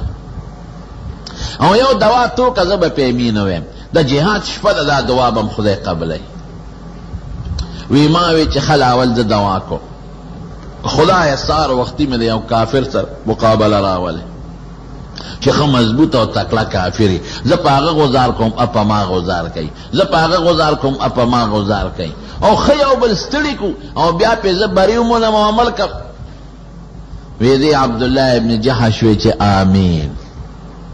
وی بیا وی چې خو زه دوا کوم ته په امین وایه وی خدای سار لمې د یو مضبوط کافر سره مقابله راوله چې ښه پهلواني زه په هغه غزار کوم اپه ما غزار کوي چې یو بل ښه ستړي کو او بیا ما په توره وی او شهید مې کړي وی ما وی چې آمین وی سار چې میدان کې شو وی بس زما د یو مضبوط کافر سره مقابله را دوا مې قبوله وی ما په هغه گزارونه کول هغه په ماښام یو بل ستړی کړل وی اخر کې پې زه زورور شوم او مې و مردار شو وی مې چې زما دوا قبوله زما د ملګري دوا به م قبوله وی چې په نظر مې واخېستم د یو کافر سره مقابله ده ښه یو بل ستړی کړل ټس چې دی و شهید شو او حضرت مصعب ابن عمر دا د پیغمبر علیہ السلام په شکل او په قد برابر په مکه مکرمه کې به د زرګونو روپو جوړه چوله او بعضې تاریخ لیکي وی یو جوړه چې به یو ځل واچوله دوباره به نه استعمالوله چې کله کافر او د زرګونو او په دې مخ به نقاب اچولی او په نوک به ځان څنډه داسې قیمتي جامې به اچولې نو یو ځل په مدینه منوره کې روانو نو لنګ ورپسې په ځمکه راښکې شو او جامو ته غټې غټې ټوټې لګېدلې نو چې حضور پاک ورته وکتل نو سترګو کې اوښکې راغلې چا ورته وی صاحب ولې؟ وی د مصعب ابن عمر هغه زوړ حالت راته رایاد شو چې ده به په نوب کمیس څنډه د ده جامه به خاورې ته نه لګېد او یو جوړه به یې سهار اچوله یو ماښام او د زرګونو روپو او اوس چې اسلام یې راوړی دی نو جامې ورپسې په خاورو راښکې شي او غټې غټې ټوټې یې جامو ته لګېدلې. نو چې د احد په جنگ کې دی شهید شو نو شیطان پکې چغه واله چې نبی علیه السلام شهید شو. بس دې سره د کافرو حوصلې اوچتې شوې او د مسلمانانو حوصلې لاندې پرېوتې. بعضې صحابو تورې غورځولې وایي چې پیغمبر علیه السلام شهید شو زموږ په جون څه. د نبی علیه السلام دا مخامخ رباعي غاښ دا پکې ډکره شوی او د حضور پاک دا مخ یو کافر عبدالله ابن قمیه پې غزار کړی په دې مخ باندې د اوسپنې ټوپۍ پرته وه د هغې کړی اویزان دی وې کړی په دې مخ کې ننوته دومره سخته ننوتې وه چې یو صحابي په غاښونو رایستلو د هغه نه پکې غاښ هم مات شو. لیکن صحابو دغه وخت څه قرباني کړې ده؟ منتشر شو صحابه، چا یو خوا منډه کړه چا بل خوا، ناګهاني آفتو. او نبی علیہ السلام تا حضرت طلحه رضی اللہ عنہ لاسونه نیولي ده د پیغمبر علیہ السلام نه غشي تنبی سورلس زخمونه د هغه په دې لاس کې پیدا شو، سورلس زخمونه لاس یې شل شو د طلحه ابن عبید الله رضی اللہ عنہ. ولې په دې لاسونه د پیغمبر علیہ السلام نه غشي تنبول او صحابه به سینې مخکې کولې او د نبی علیہ السلام نه پې غشي را تنبول. حضور پاک به شاته خپل ځان نه شاته کا او مخې ته به ورته ودرېدل. ګوره مرګ باندې نه دی اوس، خلک ځان بچ کوي، نه په مرګ دی نه په بل نه په بل نه په بل، خو چې پیغمبر علیه السلام بچ او پیغمبر سره ولې مینه ده؟ خدای سره مینه ده. چې خدای سره مینه نه وي د خدای رسول سره به مینه نه وي. نو چې په مدینه کې ښځې خبر شوې چې دا خو صحابو ته لوی تاوان ورسېد نو ښځو رامنډې کړې. عایشه صدیقه دا هغه وخت و چې دا د مخ دا پرده نه وه، دا وروستو نازله وه، ښځو رامنډې کړې. بی بی عائشہ صدیقہ ام سلیم دا ښځې رالې او مشکونه به یې راډکول او زخمیانو له به یې خوله کې اوبه اچول. یو صحابي وي ما حضرت عائشہ په خپله ولیدله چې مش به یې ډک ډک د اوبو راوړو، زخمیانو له به یې خوله کې اچو او بیا به یې منډې والې پنسي اوچتې کړې وې، بیا به یې مش راډک او زخمیانو له به یې خوله کې اچولې. نو دا ښځه هم چا خبر کړه چې زوی دې شهید شو. دا چې څنګه راله نو چا ورته مخکې وی زوی دې شهید شو هلته پروت دی، وی د نبی علیہ السلام حالت څنګه دی؟ وی هغه محفوظ دی بچ دی. چې لږه مخکې راله وی پلار دې شهید دی هلته مخکې پروت دی. د خلکو دا خیال و چې دی خپلو اقربا او شهداو له راغلی ده. وی حضور پاک څنګه دی؟ وی ټیک دی. چې لږه مخکې شو وی ورور دې شهید شوی دی هغه دې پروت دی. وی د پیغمبر علیہ السلام حال څنګه دی؟ وی ټیک دی. چې لږ مخکې شو خاوند دې شهید شوی دی. پلار شهید، زوی شهید، خاوند شهید، اورور شهید. او تپوس کوي د نبی علیہ السلام څه حالت دی؟ وی ټیک دی. وی ورور دی هغه دې پروت دی، پلار دی هغه دې، زوی دی هلته دی، خاوند. وی نبی علیہ السلام ښایي، حضور پاک ښایي چې په دې خپلو سترګو ووینم. نو چې نبی علیہ السلام ته ور مخامخ شو درېده، الله رسول ته بچې؟ وی او زه بچې. وی الحمدلله ټول غمونه مې ختم شو. دا د خدای د رسول سره مینه نه په پلار. دا صحابو کې دا جذبه پرته وه. ځان ته وګوره که نه، لکه څنګه چې زموږ مال سره مینه ده، څنګه چې زموږ بچو سره مینه ده، دین سره نشته. څنګه چې زموږ د ښځو سره مینه ده، څنګه چې زموږ د دنیا د جایداد سره او د کارخانې سره مینه ده، دقسې د صحابه کرامو ایمان سره مینه وه، د خدای او د رسول سره مینه وه. دا د هغې زندګي و، د هغې ژوند و. د بدر جنگ کې حضرت ابوبکر صدیق میدان ته ونه وته، مبارزه به کېده، یو خوا به یو کافر روت بل خوا مسلمان، او یو بل به چیلنج ورکړو دې میدان ته، لاس په لاس به جنگ وشو. وروستو به بیا اجتماعي جنگ کېده. زوی عبدالرحمن د کافرو په صف کې دی او پلار یې دلته ابوبکر صدیق دی. زوی یې راووته او توره داسې په هوا کې وړقوله، هل من مبارزین، شته چې څوک زما پهلوانۍ له راوځي؟ شته؟ پلار یې آواز، حضرت ابوبکر آواز واورېد. چا نه تپوس وکړو، خو صف کې ولاړ و ګڼه وه. وی دا د عبدالرحمن زما د زوی آواز خو نه دی؟ وی دی. بس ورغلی وه. وی درلم، بل څوک به نه ورځی، زه درلم. نبی علیہ السلام کلک د مټه ونیوی، ته به نه ورځې، بل څوک دې ورشي. نه په زوی دی نه په ښځه، نه په مال او نه په دولت. نو د ایمان خوږوالی که بیا مونی د هغې دپاره یو شرط نبی علیه السلام دی ښودی دی، ان یکون الله ورسوله احب الیه مما سواهما، چې خدای او رسول به د هر چا نه زیات محبوبي. ولې زمونږ دا ټول نعمتونه چې دا زمونږ ژوند دی او که زمونږ مال دی او که زمونږ بچي دی او که زمونږ دا ښکلی شکل دی او که زمونږ د ایمان دی، دا د خدای له برکته دی، دا مونږ له الله راکړي. څوک چې چا له 10 روپۍ ورکړي ورسره مینه کوي که نه کوي؟ چا له 100 روپۍ ورکړه ټول عمر به سره مینه کوي. چا له یو جوړه جامې والا ټول عمر به سره مینه کوي. چا له کور ورکړه خیراتي په کرایتې ما اخله ځکه یو کال پکې اوسېږه کرۍ نه اخلم، احسان دی ورسره وکړه، مینه به درسره کوي که به نه کوي. نو خدای مونږ له څه نه دي راکړه؟ د خدای نه لوی محسن بل شته؟ څومره احسانات دي د خدای. نو اول به د خدای سره مینه او بیا ورپسې د نبی کریم صلی الله علیه وسلم سره مینه. ولې زمونږ د ایمان د هغه د برکت دی. هغه دنیا ته نه وی راغلی، هغې محنت نه وی کړی، هغې خواري نه وی کړی په دې امت باندې، او هغې د خپله جذبه نه وه ښکاره کړې، او د ځان باندې تکلیفات نه وی تیر کړی، او د طائف او د احد او د مدینې سفرونه نه وی کړی، او دا جهادونه نه وی کړی. قسم دې زمونږ ایمان به د کم دی نه. 300 مسلمانان صحابه گرفتار شو، 300. او د روم چې کوم مشر بادشاه عیسائی هرقل هغه ته پیش شو، وی صاحب 300 کسان هم گرفتار کړ. چې 300 کسان یې گرفتار کړل، هرقل ولا دعوت د عیسائیت دعوت ورکړ. وی داسې کار دی تاسو زمونږ په قید و بند کې، او که مونږ غواړو نو په تاسو مړه کړو، یو به مړه کړو. وی او بالکل ستا اختیار دی. نو وی تاسو ته دعوت در کوم عیسایان شئ، که تاسو عیسایان کېږئ نو تاسو پرېږدو. عبدالله ابن حذافه رضی الله عنه ورته وی چې نه، داسې چېرته کېږي، مونږ خو خدای پاک مونږ له جنت غوندې دین را کړی د اسلام، دا پرېږدو، دا چېرته کېږي. وی ښه داسې وکړې، اډر یې وکړو، وی هر یو په جدا کوټه کې بند کړئ او خوراک پې بند کړئ، مه وله اوبه ورکوئ، مه وله خوراک ورکوئ. د جیل په کوټو کې بند کړل، نه وله خوراک ورکوي. نو چې 3 د تېرې شي بیا راوایستل، دا غریبانان دیکې خوري، ځکه نه اوبه شته او نه ډوډۍ شته او نه خوراک شته، او د جیل زندګي هم سخت دی. بادشاه ورته وی هرقل، وی که اوس تاسو زما دین قبلوئ عیسایت نو خوشې کومم. وی دا ټټو دې په سوري وتړه، دا شی نه کېږي. هرقل ورته سوی بادشاه د عبدالله ابن حذافه ته، وی ته مشر یې؟ ویم یو چل وکړه. وی د یوې علاقې ګورنر کوم دی، خدای اسلام به پرې عیسایي کېږي. وی دا خو ته یوه علاقه یادې که دا ټوله بادشاهي راکې نو اسلام نه پرېږده. اسلام څه شی دی؟ د خدای په ذات او د خدای په رسول زما ایمان، دې ته اسلام وایي، دا نه پرېږده. هرقل ورته وایي لور در کوم،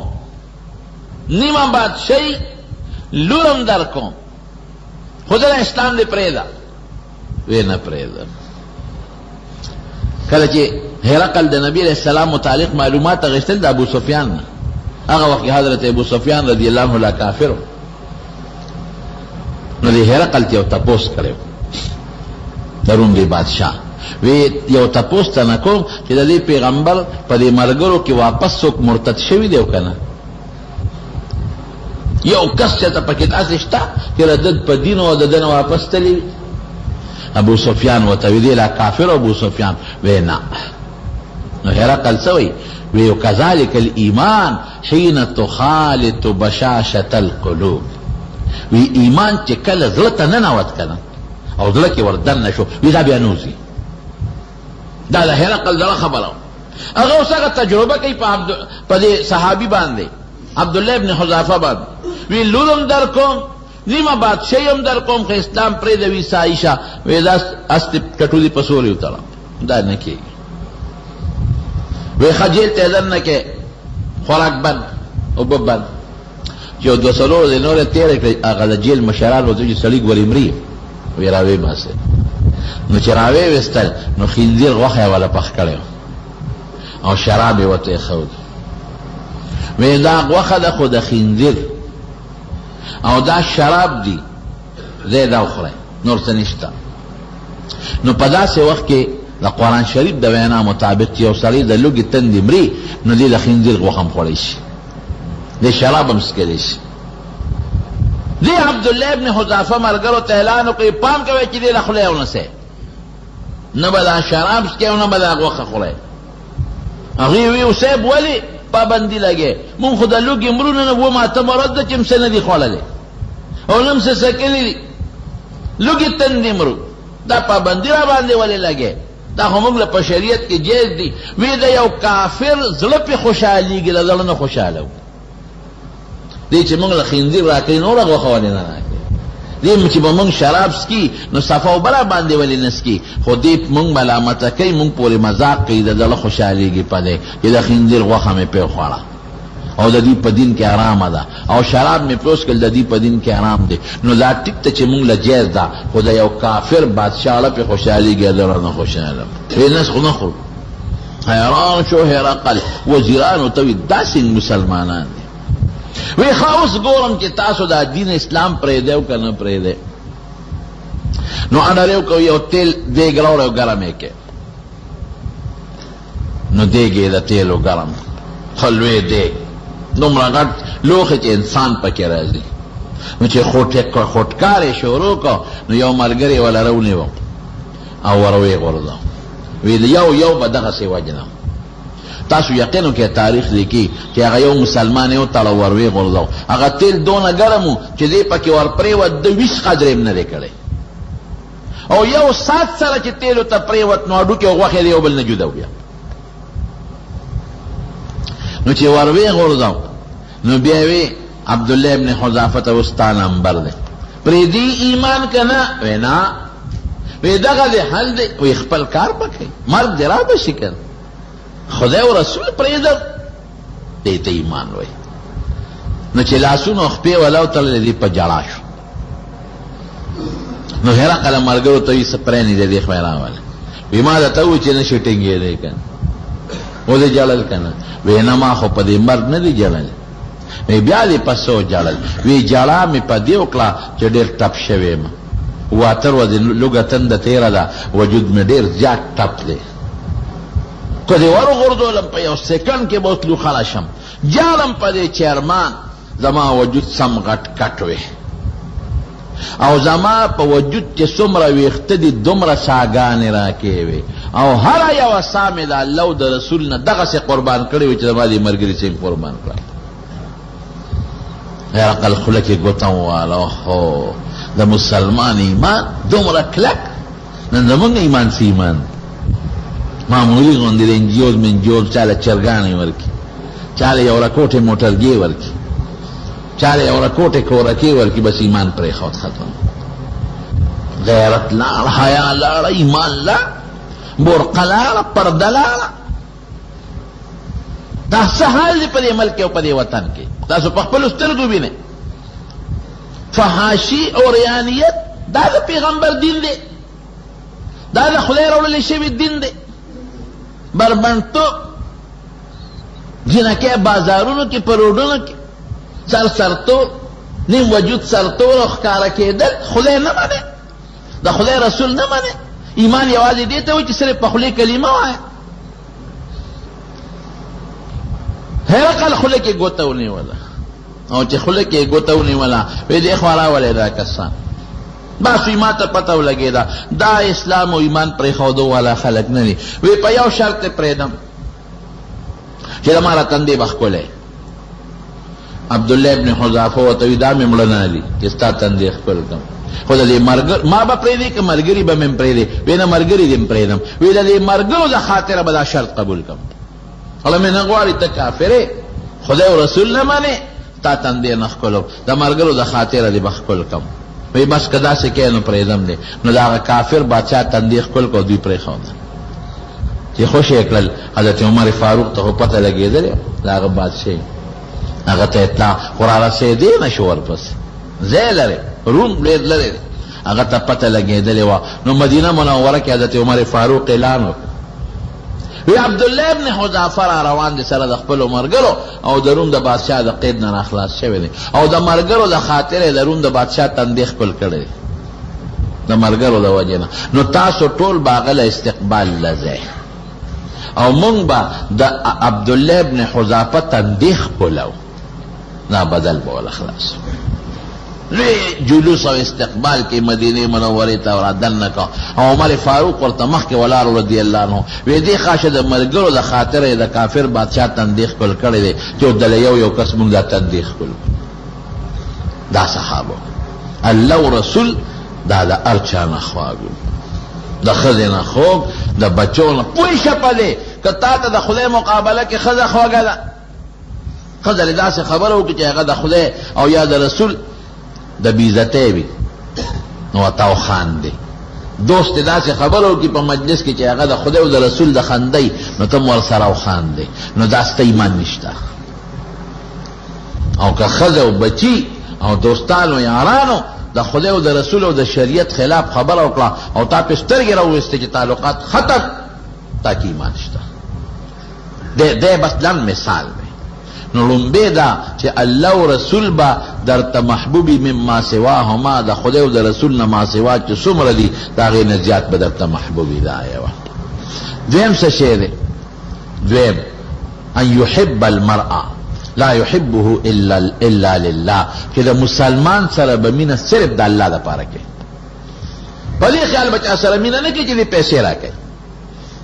په دې خیال باندې سره مینه نه کوي چې دې سره ټوپک ګرځي په دې خیال باندې سره مینه نه کوي چې دې ما سره پندوړي نه مینه به خالص د الله لپاره وي سړی نیک دې ځکه دا ما سره مینه ده نه عالم دې ځکه زما ور سره مینه ده زما بچو ته قرآن خې ځکه زما ور سره مینه ده ما ته مخکې منځ راکوي ځکه زما ور سره مینه ده ما ته دین خبرې کوي ځکه زما ور ټوله د خدای لپاره شو دا سړی د خدای خوښ دی ځکه ورسره زما مینه ده نو د الله دپاره به مینه ساتې ولې چې د الله دپاره مینې دا ختمیږي نه که د پیسو دپاره مینې خو پیسه درکوي مینه به یو چې پیسه نه درکوي مینه به نه چې د دنیا لپاره مینې که د دنیا مدد د سره کوي مینه به یو که د دنیا مدد یې بند کړي مینه به نه او چې د خدای لپاره مینې ابه نه ختمیږي اوس چې د خدای لپاره د چا سره مینه ده نتیجه څه ده نبی کریم صلی الله علیه وسلم فرمای چې د چا د خدای د سپاره چا سره مینه او دې دغه ملاقات لذي د الله لپاره نو چې تر څو دی روان دی او کور ته نه دی رسېدلی تر واپسې پورې د دا ټول قدمونه په جنت کې دي که دې مړ شو جنت ته نیغله او چې دې د کور نه اوت او کور ته واپس رسی دې ټوله لاره کې او یا زره فرشتې دله د مغفرت دعاګانې کوي ولی ځکه دې بنده سره مینه د چا د وجې نه ده د الله د وجه دا دویمه نښه او درېیمه نښه یې څه ده ان یکره ان یعود فی الکفر کما یکره ان یلقا فی النار چې کفر به بدی شي داسې به کفر بدی شي لکه یو سړی چې دی راخلي په اور کې غورځوي که تاسو راغلی اور کې د غورځوي څومره نفرت دی چغې به وې او منډې به تې وې او لکه اور ته مې غورځوي نو لکه څنګه چې اور ته غورځېدل ستا بدی شي او دا دته ډېر قابل نفرت شی ښکاري دغه رنګې به د کفر قابل نفرت ښکاري ډېر خلک دي زما وروڼو د خدای لپاره مینه خلکو سره نه ساتي د دنیا لپاره مینه رښتیا ووایه که موږ جنازو له ځو د خدای لپاره نه ګورئ دی زما جنازې له راغلی دی نو زه وله ځم او دی نه دی راغلی نه ځم د زما قبر کې کار کړی زه وله کوم او د نه دی کړی نه کو د پرون ما سره منډه والې ده ورسره وام د نه ده والې نه وام نو دا د خدای لپاره شو که د دنیا لپاره شو دنیا او دا کفر نه یریدل قسم دې د ډېرو خلکو نه مې اورېدلي مړه دې نه خو انګریزان ښه دي وایي که نه وایي دې نه خو سور پیرنګې خو نه نه نه نه قسم مې د الله په ذاتي چې دا ټول سره کافران راغونډ کا او یو چوړی څه دی چې په غولو کې دننه په ډیران کې کار کوي او لیټرینونه صفا کوي خو دا چوړی مسلمان دی د الله په نزد دا ټول سره کافر د دغه چوړی مسلمان خپې ته هم نه رسېږي ایمان خو یو ډېر لوی نعمت دی یو سړی غلطي وکړي نو اسلام بدنامه مسلمان غلطي وکړه نو مسلماني یو ګیرې والا غلطي وکړي لکه ګیرې غلطي ورته دی ګیرې ښودلی چې ته دا غلطي وکړه یو ملا غلطي وکړه نو ته به ملای ته کنځل کې علم ته به کنځل کې انسان چې خامخا غلطي کوي یو حاجي غلطي وکړه نو حج دا غلطي ورته دی حج ښوله حج خو ورته غلطي نه راښوله یو مسلمان غلطی وکړه نو اسلام ورته دا غلطۍ چلونه ښیي. اسلام به نه بدنام، دا به نه وي چې دې نه خو سور پیرنګې خو، دې نه خوا کافران ښه دي، دې نه خوا امریکانیان خو، دې نه خوا انګریزان ښه دي. دا ډېرې خطرناکې خبرې دي. کفر نه دې خدای ساتي. علامه قرطبي یو حدیث نقل کړی دی، وی دا مسلمانان فاسقان چې څومره دي په جهنم کې پراتی دا به وځي. خدای به سزا ورکړي چاله 1 لاکھ کال او چاله 1 کروڑ کال هر څومره چې دا مسلمانان فاسقان به وباسي. جهنم کې به صرف کافران پاتې شي. نو بیا به د فولادو صندوقونه الله را جهنم ته راولېږي او یو کافر به په یو صندوق کې بند کړي. نه فولادو صندوق کې یو کافر، دا ټول کافران به په دغه صندوقونو کې بند کړي او دا صندوقونه به پکې داسې پړی کړي په جهنم کې لکه د خښتو په دې بټۍ کې چې خښتې پړی وي او اور به پکې دننه بلیږي او د جهنم سر به بند کړي. د دې انتها نشته چې دا به څونه پورې وي، دا نه ختمېدو والا جون. 1 لاکھ 1 کروڑ 1 ارب 1 کرب دا پکې نشته. بس د جهنم سر بند شو، هر کافر صندوق کې پروت دی، نه ډوډۍ شته او نه اوبه شته او صندوق ته لاندې اور بلیږي، نه ختمېدو والا جون. وایه که نه دا کفر دی، خوښ دی خدای دې مساتي د کفر. دا دعا د خدای نه چې سوال کوي، دا دعا کوي چې خدایا ایمانم نصیب کړي. ایمان دې نصیب شو که ګناهګار یو وخت کې خو به د دوزخ نه خدای وباسي کړي. د دوزخ 1 سکنډ ژوند هم ګران دی، الله دې ساتي. یو وخت کې خو به خدای وباسي، لیکن که سړی د ایمان نه خلاص لاړ، زما قسم دې په دې کافرو کله ګورم وړه مې خپې خپه شي. دومره ښکلي خلک د دنیا په باب کې څونه عقلمند دي او څومره خشته شکلونه، او دا به همیشه په دوزخ کې پراته وتل به پکې نه. نو دریم خاصیت د ایمان د حلاوت او د خوږوالي دا دی ان یکره ان یعود فی الکفر کما یکره ان یلقا فی النار، چې دې بد کفر به داسې بدی شي لکه اور ته پرېوتل چې بدی شي. دا 3 صفتونه برونو ځان کې پیدا کوو. کم اول الله او رسول سره به د هر چا نه زیاته مینه، ٹھیک شو؟ او چې مینه کوي چا سره نو د الله دپاره کوي، چې دا د الله نیک بنده دی،